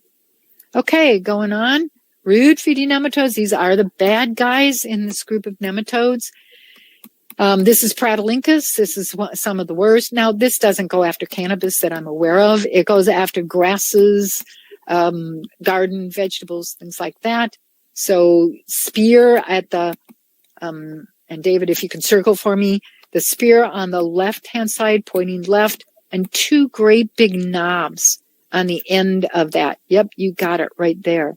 Those big knobs are necessary for the muscles to attach, pull the spear back, and then smash its way through the cell wall and cell membrane of a plant root. Much, much thicker walls than the fungi. So you can see why he needs a much, much bigger spear. And so now this nematode will just suck the internal contents out of that plant cell. Move to the next one, do the same thing, and on it goes. You get more than 1 or 2 of these nematodes per gram of your root system, and you've got nobody left at the end of the growing season. So this is a bad guy. And so we want our predatory nematodes to take care of that for us. So where are the nutrients? Or the question I used to ask was, are there nutrients in sand, silt, and clay? Because everybody would say to me, no, there are no minerals. There's no nutrients at all in sand, silt, and clay. Well, I beg to differ, because it's been very clearly shown that in that silica bilayer, there clearly are pretty good levels of those nutrients. And I'll show you some of the data in just a minute. When we look at what is soil and what is dirt, and I've been using those two terms pretty not interchangeably, very different things. So I want to go through that definition with you so you all get it. Is there any soil in this picture? It's just the Great Plains during the Dust Bowl. The only soil in the picture is where the younger person is sitting in the middle of that little island, and the surface is actually right where the extension service agent is pointing with his hand. This guy's probably about 6 feet tall, and so where his hand is pointing to is 5 feet. Because of the way we practiced agriculture through most of the Midwest, we lost a good 5 or more feet of the soil that blew off and ended up in the Atlantic Ocean, I guess, or down the Mississippi. So you can see this whole entire mile after mile area where there's just a couple of tufts of actual soil still left. The OABC horizon, gone. So how do we prevent this? We've got to convert our dirt back into soil. Dirt is just the mineral component. And there are nutrients in there, yeah, but they're not plant available. So how do you get them plant available? You got to add biology, and the biology is not going to grow in this stuff without any organic matter. So you have to add organic matter. So soil, by definition, based on Hans Jenny, one of the fathers of soil science, said you have to have the organic matter and the organisms. And he assumed that people knew that he meant that it had to be aerobic. Roots are obligate aerobes. Organic matter in an aerobic fashion, and then the organisms so you can keep the good guys growing. That's what soil is.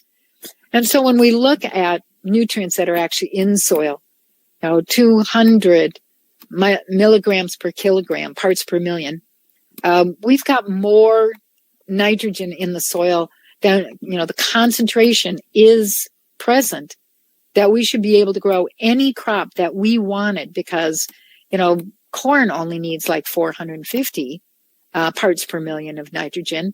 A tomato plant, for example, only needs 10 pounds of nitrogen in its whole entire body. And remember all those tips of all of those roots going down, collecting nutrients. No limitation should be present. Look at calcium. Why would you ever put any amount of calcium carbonate, lime, into your soil? Why would you put gypsum in? Look at how much calcium is actually sitting on your exchange sites in the structure of the sand, silt, clays, rocks, and pebbles organic matter. There's no reason to be putting on any of those inorganic nutrients. So, what's available per kilogram of your soil? It's amazing, but it's not plant available. And that's what we need the organisms for, is to convert all of these nutrients into plant available forms. So the person who put this together, he got lots and lots of samples from many, many places on the planet, and got averages, and then looked at the range. So yeah, some soils are not as wonderful, but they're certainly not devoid of any nutrient. So when someone says, oh, you don't have any zinc, want to bet? Oh yeah, you've got plenty of zinc. Well, if you're down there at the 1, you're hurting a little bit. So what would you do to get more zinc out of your soil? Grow some microorganisms and get nutrient cycling happening again. So continuing on, So organisms do all the work in your soil. Stop doing their work. But if you want to stop doing their work, you're going to have to stop killing them. You've got to get these organisms back up to the levels that they require. And usually we can do that in one growing season. So maybe you'll be putting on 50% of the normal inorganic fertilizers in the first growing season. In the second growing season, drop back by another 50%. And so by the third year, you're going, I don't need inorganic fertilizer. I've got all my organisms back and functioning. I don't have to do their work anymore. So it makes a lot of sense to me to keep money in the pocket of the people who are growing the plants instead of in the pocket of the people who are destroying our soil. So I'd like to do this particular carbon sequestration. If you can go ahead and run that for me. All right, hold on just a second.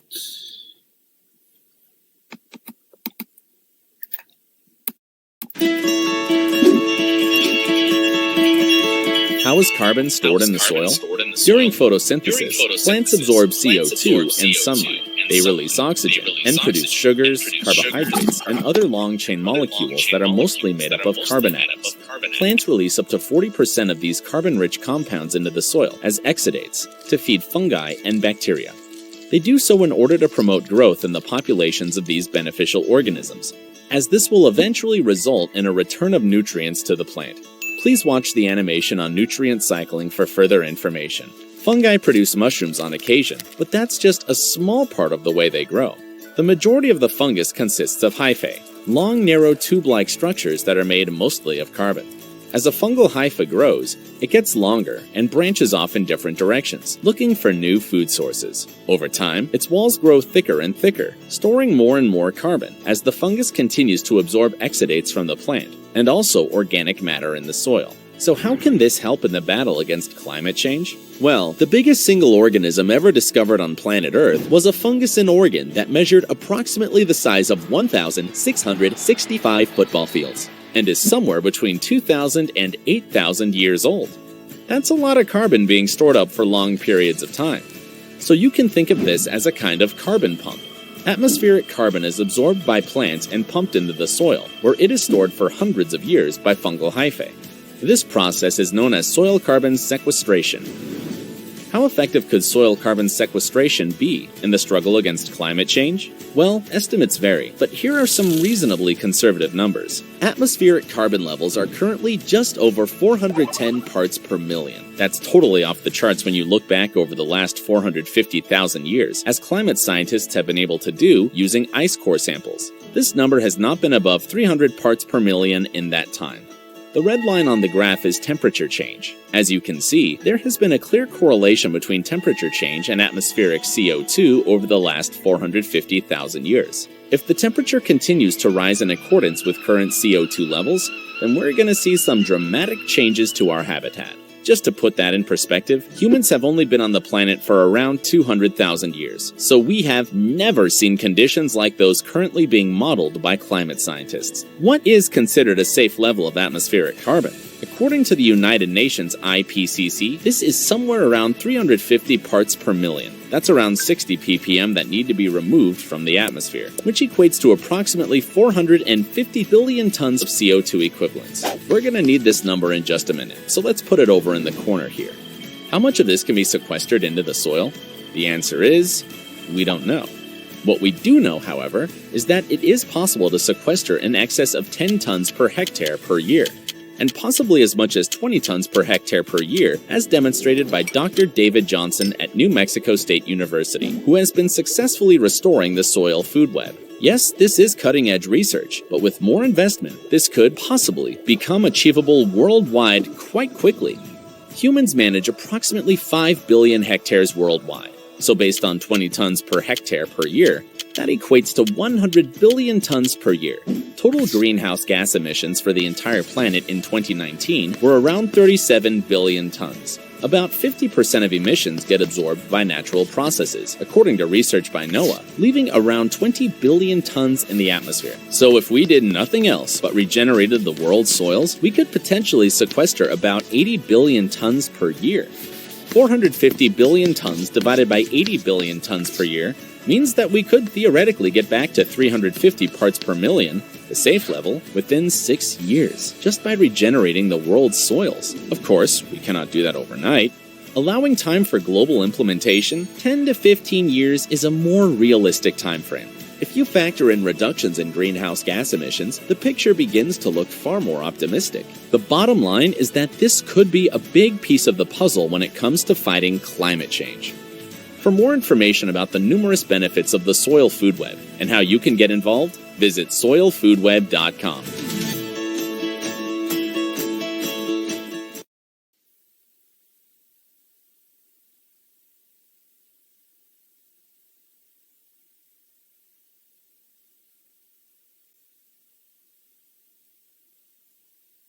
There we go.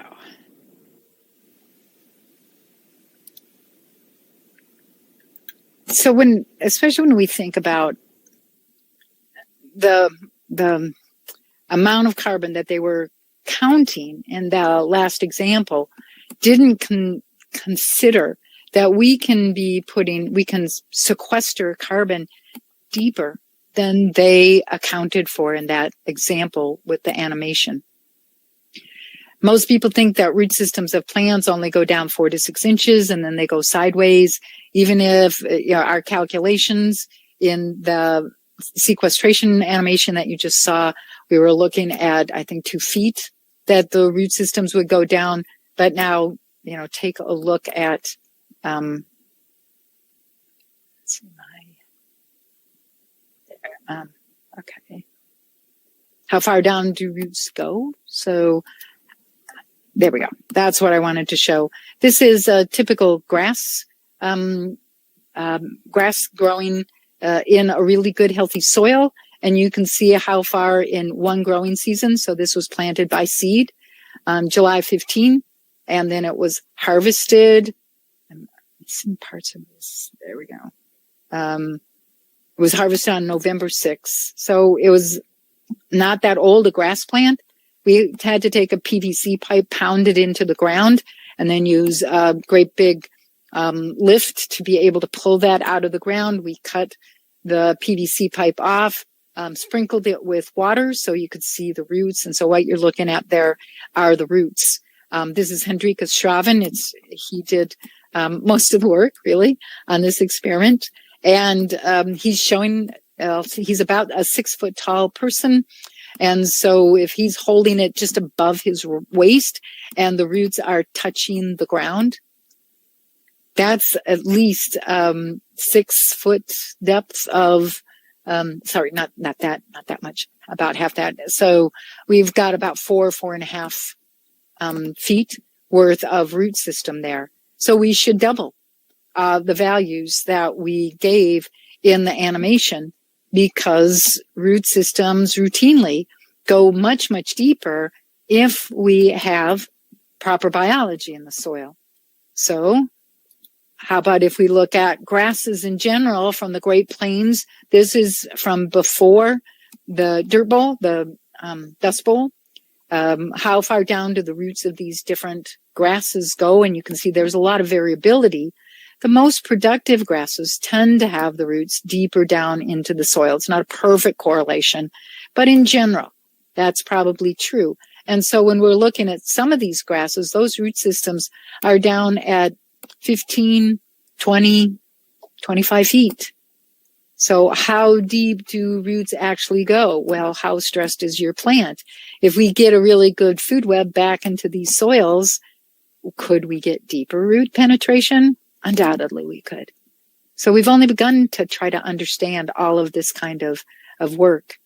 Understanding the effect of disturbance is, and where does the compaction layer occur once something is disturbed and you go backwards in succession.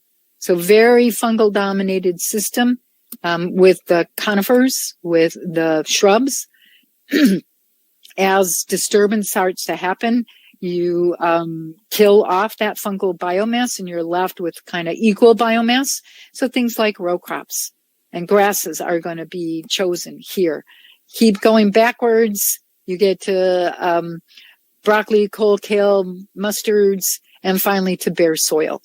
We're going the wrong direction. We need to build structure. We need to build that food web. So disturbance is what usually gets us down here to bare soil. First thing that comes in, very bacterial, only nitrate, weeds. As you start getting some fungal foods being produced by those plants, some cellulose, maybe some lignins as well. Now you start having a fungal component, and you can look at this bottom area where we're looking at the ratio of fungi on the bottom to bacteria right above that, and you can calculate that ratio without any trouble. So when we have equal biomass of fungi and bacteria, 600 micrograms of bacterial biomass, 600 micrograms of fungal biomass, we're setting the stage for the growth of highly productive grasses, wheats and barley, corn, all your favorite breakfast foods.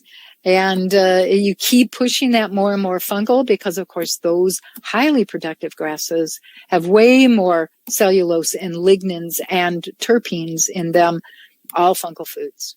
You're going to go over the edge into growing vines and bushes, from there to deciduous forest, from there to conifer forest and old growth. And so it really is the biology in the soil that is pushing things in the right direction or pushing it through succession. You can't grow a different kind of plant if you don't shift the biology first. And that's what we see, is it's always got to be the biology first in order to grow the next successional stage. So if we go back just one more, what is the plant you want to grow? So now figure out where it is your plant fits into succession. If you have trouble figuring that one out, you can call info@soilfoodweb.com and we'll help you figure that one out. We'll probably have to ask you some questions about exactly what kind of plant and, do you know anything about the particular cultivar? So what would be the right ratio of fungi to bacteria to grow to grow in the soil if you wanted this or that or the other kind of plant? Just, give us a call or send an email and we'll try to get back to you. So, oops, I'm going the wrong way. So as we can summarize, here's the fungal to bacterial ratio. Here on the bottom, so just the food web getting started, fungal bacterial ratio 0.01, almost no fungi at all. 0.1 ratio, you're growing weeds, early grasses. So, you can, I think these slides will be up on the website here for, I think, a year, somebody said to me. So you can come back and kind of check this out. Or you can come to our website and check out this kind of information on our website as well.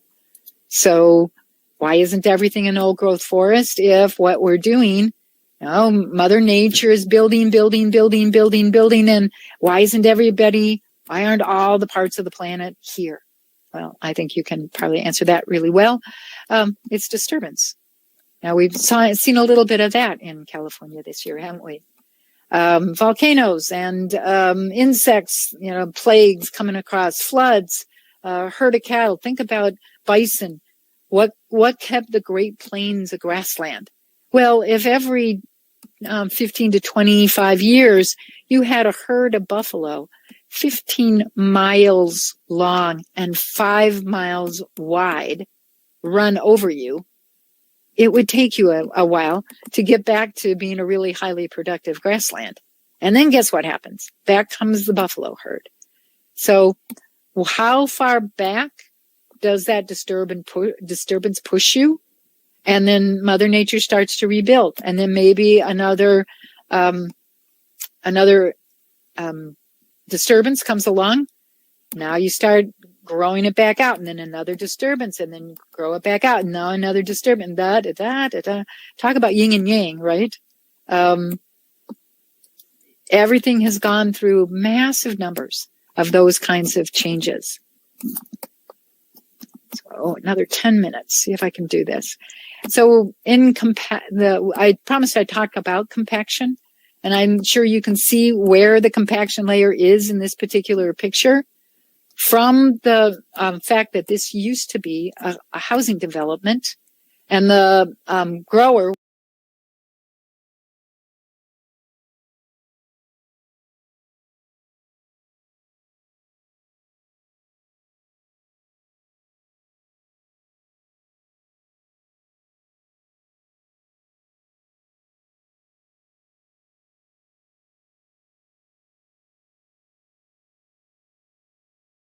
was using a tractor and compacting and compacting and compacting. Eventually, in the mid-60s, he couldn't pay the taxes. This is close to Boston, so Boston was growing out. He couldn't pay his taxes because the chemicals he had to buy were just too expensive, so he sold the farm to a housing development, and that's what we're looking at here is somebody wanting to put in a barbecue pit. So it was just too good a picture to not take it, so you could understand the fact that water is going to infiltrate to a point, and then it cannot infiltrate any further. And this whole bottom layer here, you can see the black color, very a line of black colored soil, which is indicative of the anaerobic conditions that were occurring. All of these plants, grasses, the shrubs, the trees, are hurting really bad. They're all diseased. They're all probably going to have to be cut out because they're not healthy. But does the grower understand, does the property owner understand that what he needs to do is down here? You have to break up that compaction so the root systems of this plant can grow down. How deep can the roots of a tree go? 250 feet. Easy. Might be even deeper. But how could this tree ever get the nutrition it needs when it's got to go out sideways and fight all these other plants for a very limited source of nutrients? So we don't want that happening to your plants when you're growing. So, a wheat field, and there's a layer of compaction right there. You can see the salt layer, the salt that's been put on, the lime and the gypsum that's been put on, and all that's happening is it's leaching down through the whole profile, not staying in place, total waste of money. So when we look at what are some of the worst things about that compaction layer going anaerobic, gets waterlogged, oxygen cannot move through that layer, and now you're going to be producing ammonia. Say goodbye to being able to grow any plant if you allow that material to go anaerobic, because all your nitrogen, all your soluble nitrogen is going to be lost as NH3, ammonia. And boy, you can smell that if you go in, especially if it's in a greenhouse. When we're looking at sulfur, you're going to lose all your soluble forms of sulfur as hydrogen sulfide. This leaves your soil black. The ammonia production leaves your soil black, and that's why black is a good indicator of this is not good stuff. You've lost nitrogen, you've lost sulfur. How can you grow plants without those major nutrients? It's going to cost you money. Well, just don't let things go anaerobic. When you go anaerobic, any of your PO4, your phosphate, is going to be converted into phosphine gas. Say goodbye to your phosphorus. No wonder our agricultural fields don't have the nutrients in them. We've got to pull the nutrients out of a plant unavailable place, and the only way you can do that is if you have the biology. Build structure, and you never have to worry about anaerobic conditions. Only under anaerobic conditions are some really stinky, smelly things, as well as a whole bunch of other organic acids that very rapidly will drop the pH of your soil down to perhaps as far as 2. I've seen dirt that has a pH of 0.5. There is no way you're growing anything in that. So how do you get rid of, what do you do to decompose these acids?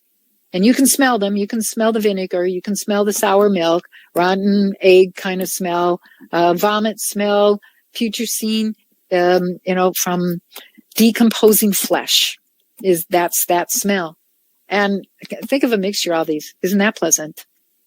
So you don't want to be putting these acids into your soils. So you think very strongly about why you might be making an anaerobic tea. What is the purpose of an anaerobic tea? Because those are not going to be nutrients. Those are not going to be nutrients in the form that you want to have them. Plus, you've lost your nitrogen and your phosphorus and your sulfur. So you can't help but lose them. It's metabolism of the microorganisms that you would have in an anaerobic material. Well, maybe you're trying to kill all the weeds. Okay, you might do that. You might use an anaerobic tea to kill the weeds before you're going to plant any of the plants you care about. Maybe you want to kill a pest that's taken over and is just about wiped out your crop, and you want to make certain that those pests are gone. Okay, maybe using fermented tea would work, but think through why you're trying to do this and what the benefit is and how you might have to remediate after using that material. Only under anaerobic conditions will alcohol be produced. So it's got to be anaerobic. It's you've got to have the organisms in there, yeasts in particular.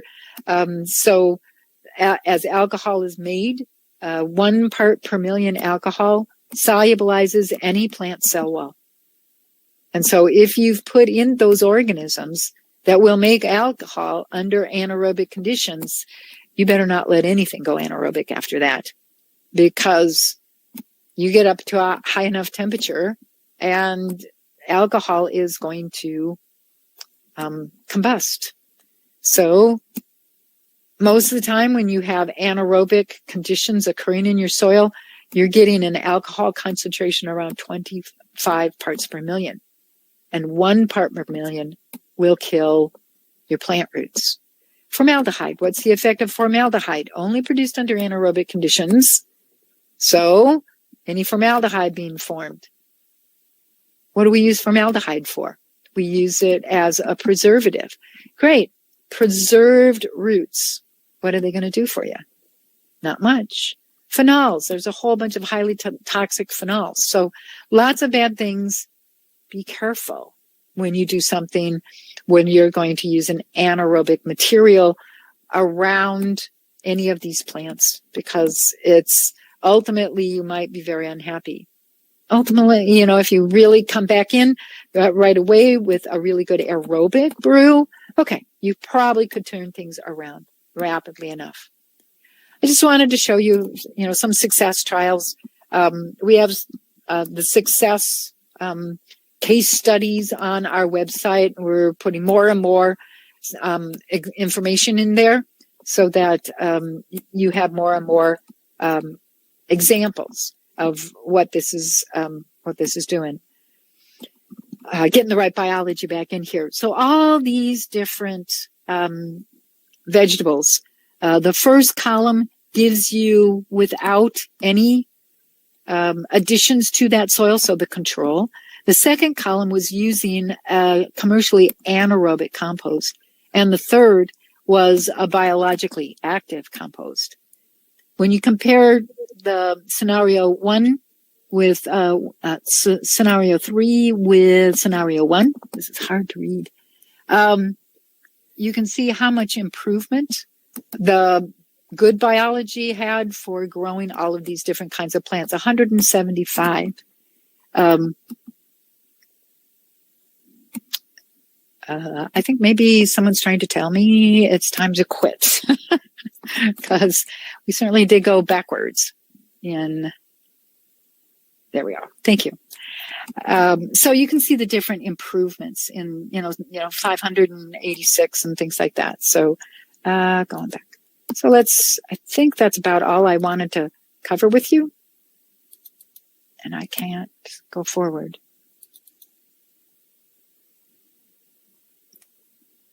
So with the really good biology, with those onions, and then the not so good biology, can I just get you to click through this? Because I can't move the slides. So lots of examples of how with the good biology was always the best treatment. With the anaerobic compost was always the worst treatment. So it's really important that you recognize whether you're using good compost or not. The only way to tell instantaneously is to get a microscope and start looking through that microscope.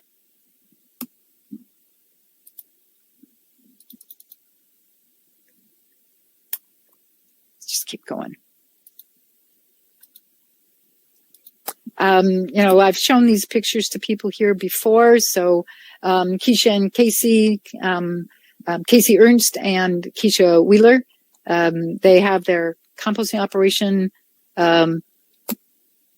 Catalyst Compost, and they make some great compost. Just looking at increase in yields, transitioning from conventional organic to the soil food web approach, increase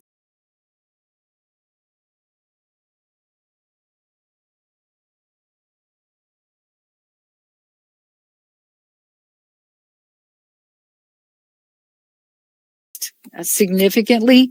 So in the organic world, they are allowed to use toxic chemicals like lime and gypsum.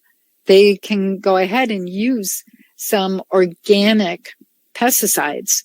And there is no reason to do that if you've got the biology right. In organic soils and farms, the only way to deal with weeds to speak of is to go out and till them in. Well, what do you do when you till? How far backwards did you go? What kind of disturbance is that? So we don't want to be using those standard practices. We need to get organic to understand that there's a better way. Get the biology back into the soil, and they are going to save themselves some serious money. So, hey, Elaine, sorry, I was having some trouble with my video and microphone here. I can't forward it. There we go. Just conventional. So let's just quit here. We finished. One last message. Use that microscope. So come and take the classes at the Soil Food Web School, and you might want to wait until right around Christmas, where we'll have another special, and you will probably be able to get the classes for decreased price. So, and then on top of that, you can get the microscope for a lesser cost, because you'll have the code that you know to use to get the serious reduction in the cost of that, the microscope and the camera. Okay, right. Questions and answers. Cool. Elaine, can you hear me okay? Yes, I can. Okay, great. I was just having a little issue with my microphone there. So great. So just before we get to question and answer, I just want to mention real quick, I was blanking on our session sponsor earlier, is Blue Mat Watering Systems. They actually came up with a special configuration at the request of Joshua Steensland, who's speaking tomorrow, for living soil growers. So they really try to orient their products towards living soil growers. So we are happy to have them sponsoring this session. And getting into Q&A. Elaine, we were talking in the last session, actually. We started to touch a little bit on the Johnson-Su bioreactor. Could you tell us a little bit about your thoughts about that? Because we've been doing those small-scale piles exactly like their reactor for quite a few years, I probably am going to get a little confused about what is strictly bioreactor stuff, and correct me if I'm wrong, or if I overstep bounds. The idea is that you want to have a recipe for the components, and in those starting materials, you want to make certain that you're getting maximum diversity. Now, in New Mexico, it can be a little hard to find lots of different kinds of woody materials or green materials or high nitrogen. So you might have to have some storage piles where you can find materials at a certain time of the year and then dry them all down. They're all going to stay perfectly happy. They're not going to be losing nutrients if you're storing them perfectly dry. It's when they get wet.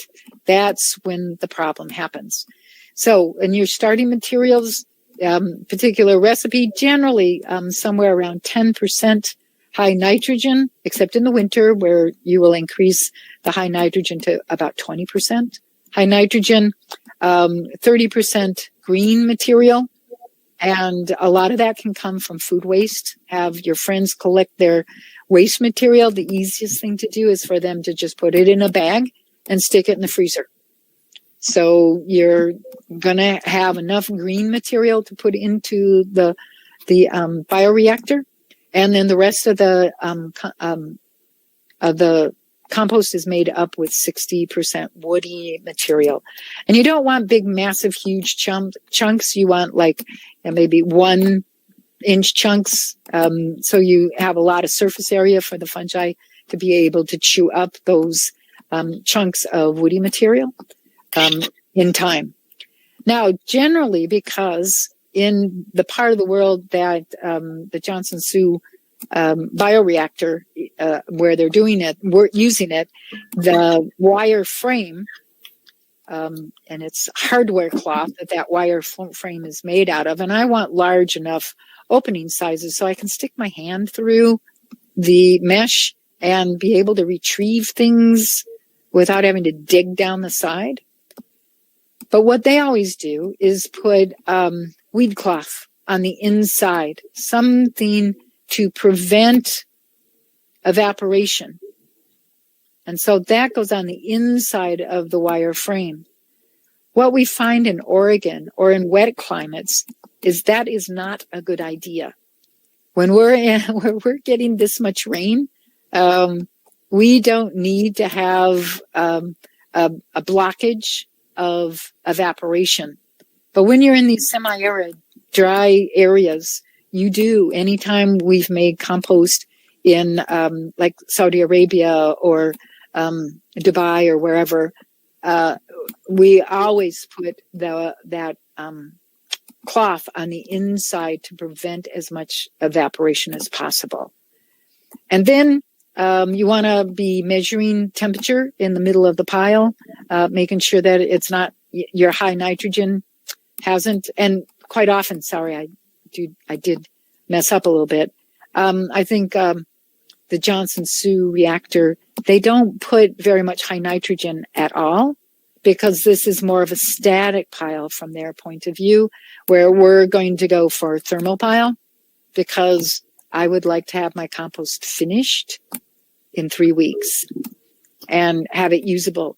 Well, if you're going to turn it into a static pile and you're just going to let that compost away for, a month, for a year, something like that, you just kind of monitor it to make certain that it's getting water. So the decomposition will continue. The microorganisms will be growing in that pile. You don't have to pay it much attention. What if the temperature starts getting upwards of 165, 170 degrees? You're going to want to punch some chimneys in the pile. How many chimneys? So all you're going to do is take like an old broom handle and you're going to push it through the organic matter all the way to the bottom or close to the bottom. And then you pull that handle out. You're going to make as many chimneys as you need for the temperature to stop increasing. And so it depends just how fast that temperature was rising. But you're keeping air moving into the pile. And so you're not going anaerobic in any way, shape, or form.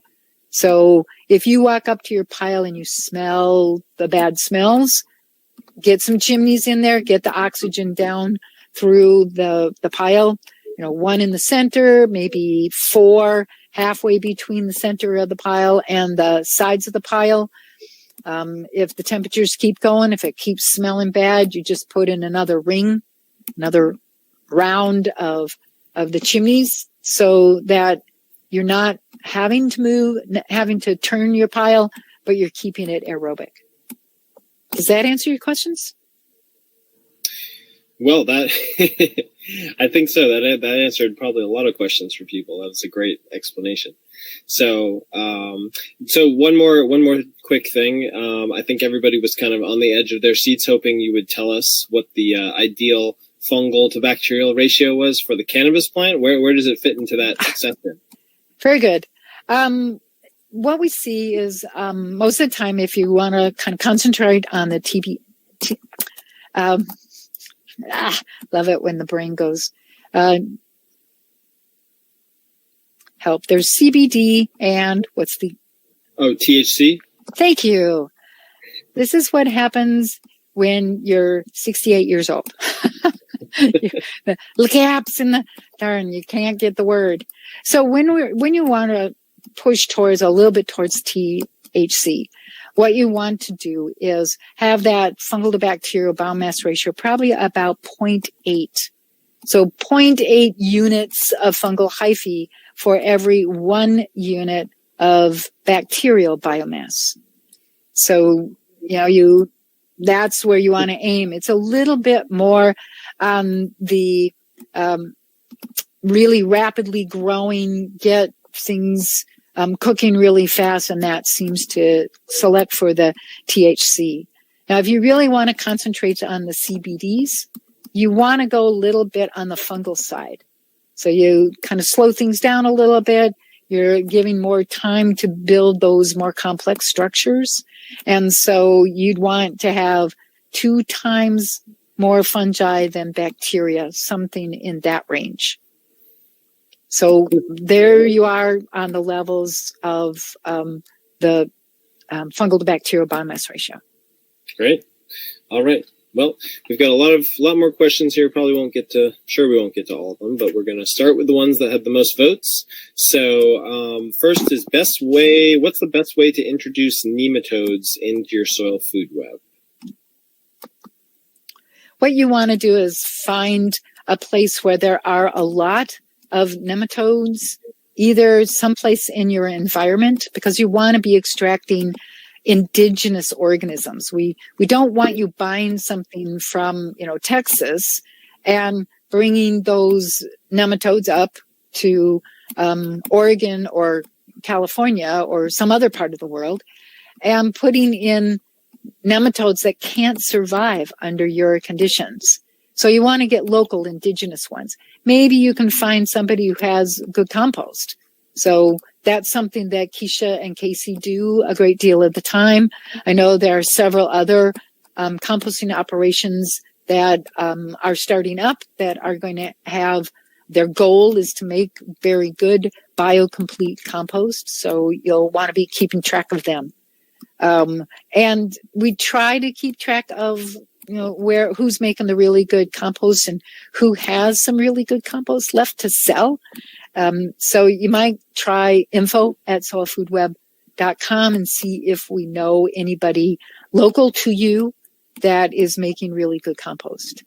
So if you don't have a source of really good compost with excellent levels of nematodes, you're going to go looking out in the real world, go into the forest and be looking for a spot. And they have to be doing a lot of sampling so that when you come back home and you prepare a sample, put a drop of that underneath the microscope and look at it, you want to be seeing 5 or 6 or 10 nematodes in that drop.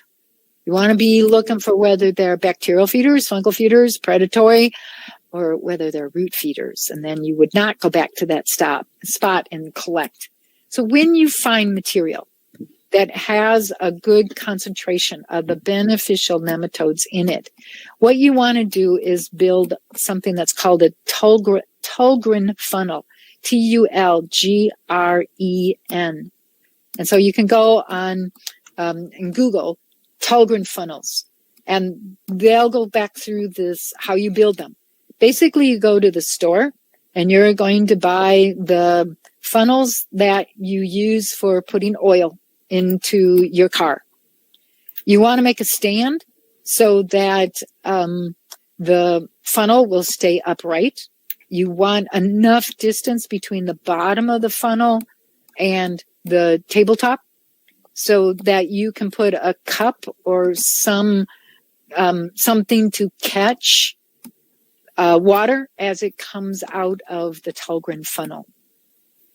Then you want to get some kind of material that you can put on the bottom of the Tolgren, on the cone that's going down. And you want to put that tubing on the funnel, and then get 2 really good clamps so that the clamp will close the water. If you had water in your funnel, it would prevent the water from coming out of the bottom of the funnel. And then you want to put the second clamp about 100 milliliters away, further down that pipe, the material that you've used that you can clamp close. And typically, latex tubing works pretty well. Other people have figured out other things too, works perfectly well. That's all that matters. You want about 100 milliliters between the 2 clamps. And so how do you figure that one out? You put the clamp at the bottom. You let the funnel or let the tubing fill up with water. You clamp right at the bottom of the funnel, and then you put a measuring cup underneath. You open up the bottom clamp and you figure out how much water comes out. That gives you the distance that you want to achieve. So the next step is to go and get some of the material that had really good sets of nematodes in it. And you put a little bit of screening at the top of the funnel so that the screening will just be underwater. Enough water to cover a coffee filter, for example, that you've put half a cup or a quarter cup of the material you've collected that's got really good nematodes in it. So now you've got your nematodes inside that coffee filter. You put it on the screening so that all of the soil gets covered with water. And now you're going to let that set for 3 to 4 days. And you want to replenish the water if it ever dries out. If you ever see the top of the coffee filter holding your soil in it, or really good compost in it, you want to wet it up, because the nematodes don't like it when they're in a completely waterlogged situation, and they are going to leave. And you want to have the nematodes go, make certain that they leave. If you leave a nice dry island at the top of your sample, all your nematodes are going to go up there instead of going through and falling through that coffee filter. The mesh is wide enough. They're not going to have the nematodes have no trouble getting through that, through that paper toweling. They're going to fall through the mesh because that mesh can be quite wide. You only have to have something that's going to hold the coffee filter with a sample inside of it. Just want to hold it at the top of the funnel. And then the nematodes are now in the water, free in that water, and nematodes are heavier than water. And therefore, they are going to sink down to where that first clamp is clamped right below the edge of the funnel. You would leave that top funnel, that top clamp off so that all of the nematodes would go down to the clamp at the bottom of your latex tubing. So give it about 3 days, 4 days to get all of the nematodes to come out. And then you want to clamp right underneath the end of the funnel. So now you've got the 100 milliliter aliquot of your water with all of the nematodes in it from that sample. So you would then open up that funnel, make certain that you've got a container that will be able to accommodate 100 milliliters of water. And now you want to swirl that material around. You probably want to have like a petri dish, a petri plate, something plastic that you can pour all of that 100 mils in. And now start looking at it using your microscope. And what you want to see is billions and billions of nematodes. Well, maybe not billions and billions, but you get the idea. Lots of nematodes. And then identify, are they all good guys? Do I have a few bad guys? If it's just a few bad guys, you might not let the extraction go on for so long if you stopped it at day 2 or 3, because a lot of the root-feeding nematodes are kind of slow. It takes a full 4 days for them to finally decide that they've got to leave. So you might only have a 2-day extraction if you want to aim for just the good guys instead of perhaps getting some of the bad guys. But you do have to go through the sample and make sure that it is the bacterial feeders, fungal feeders, predatory nematodes that you want, omnivores maybe. And now you've got, you can extract another aliquot of your soil or compost and just keep extracting them until you have all the nematodes you want. I would definitely not leave the sample on the table at all. I would always put it away in the refrigerator so you slow the growth of the bacteria and fungi that might start decomposing your nematodes. If you want to be really kind of anal about your water, run it through one of like the pure filters or the something that is going to leave the bacteria behind in your drinking water if you have any, so that the samples that you put into the refrigerator will last for a long time. And now you can put those nematodes into a compost tea, into compost extract. You can put it right in on top of your compost to increase the number of really beneficial nematodes you would have in your compost. If you can, you just make a sprayer. I would always use like a compost extract at the very least. Put the nematodes in the compost extract and then apply it. You can inject it into the soil, so you're putting those really good nematodes down deep into the soil. All right. We've only got about a little less than 5 minutes left here, so maybe we can just do some like quick kind of off the cuff answers for a couple of these questions. So, okay. Someone's wondering just what are your thoughts on charged biochar and the theory that it has lots of pockets for organisms to live in? Is that effective? It does have a lot of empty condominiums for microorganisms to grow in, and so you can increase your microbial population, but you better be adding some foods with it, because biochar is not food for any of these microorganisms, not even for the fungi. The hot temperature has caramelized the food resources.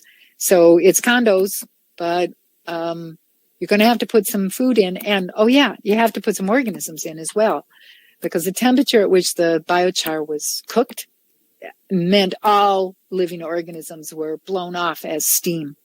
So you've got to add those things. And then the biochar becomes quite an effective way to introduce microorganisms. But you got a little bit of work. Biochar doesn't have any bio in it. Yeah, I thought that was always interesting about the name. Yeah. So someone just wondering kind of what is a 400 times magnification microscope? Is that good enough for this work? Yeah, absolutely. You can count the bacteria with the 400. You don't have to go up to 1,000. That's absolutely nonsensical. We're not trying to identify the species. Now, if you're trying to identify the species by a microscope, that has the 1000X, the oil immersion lens, but we aren't trying to do that. We're just trying to make sure you got enough and that you've got a good diversity, and you can tell that with a 400X. Great. All right. And, you've become famous for talking about the importance of aerobic biology, and someone is just wondering kind of how do you see Korean natural farming, fermented IMOs kind of fitting into the whole picture?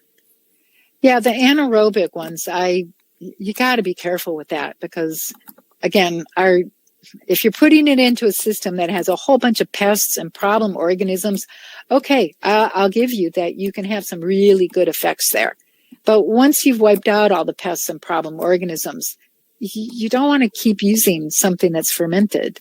The other problem I have with like KNC or Korean natural farming, KNF, is that, like they come to Oregon and they say, take rice and make a rice ball, make sure it's sterile, and then go throw that out in the forest, and you're going to get some of the really good organisms. No, you're not. When's the last time an old growth redwood or old growth Douglas fir or silver fir, when's the last time they saw rice? Never. So why would there be any organisms, good guy organisms, in our ecosystems that would grow on rice? So what you want to do is get something that's native, that's local to your area. And great, make your ball of collection material out of something that's native to the Pacific Northwest. Or if you're in Iowa, when's the last time you grew rice out in your fields in Iowa? Okay, so make your foods out of corn, or maybe look at, oak trees. That would probably be good. Grind up the oak leaves. Something that's more indigenous and it's going to select for the growth of the beneficial indigenous organisms. Okay? Mm-hmm. All right. Well, I think that's about all we have time for here. We want to give people a little bit of a break this time in between the sessions. Get up and move around. Thank you so much, Dr. Elaine, for coming on here and for talking to everybody. And really, thank you so much for the pioneering work that you've done over many, many years here to get this word out about the importance of organisms in the soil and show people that they need to stop using fertilizers and start using nature and using biology. So I think we really appreciate that. Well, thank you very much. That's the goal of my life, is to get people off the toxic chemicals. Mm-hmm. Absolutely. For sure. Yeah. And so it's great to have conferences like this where we can all get together and share notes about things. Mm-hmm. Absolutely. That's exactly what we want to facilitate. So I'm Daniel N. King, Everflux Technologies, and Everflux University, and we'll see you guys in about a half an hour. Make sure that you leave this session. We're not using this session anymore. Go back to your link, get on the other session with Chip Osborne. That's starting in a half an hour. And we will see you there. Say hi to Chip for me. All right, will do. Thanks, everyone. See you later. Okay. Ciao. Thank you so much, Daniel. Yeah, thanks. David. Sorry. David.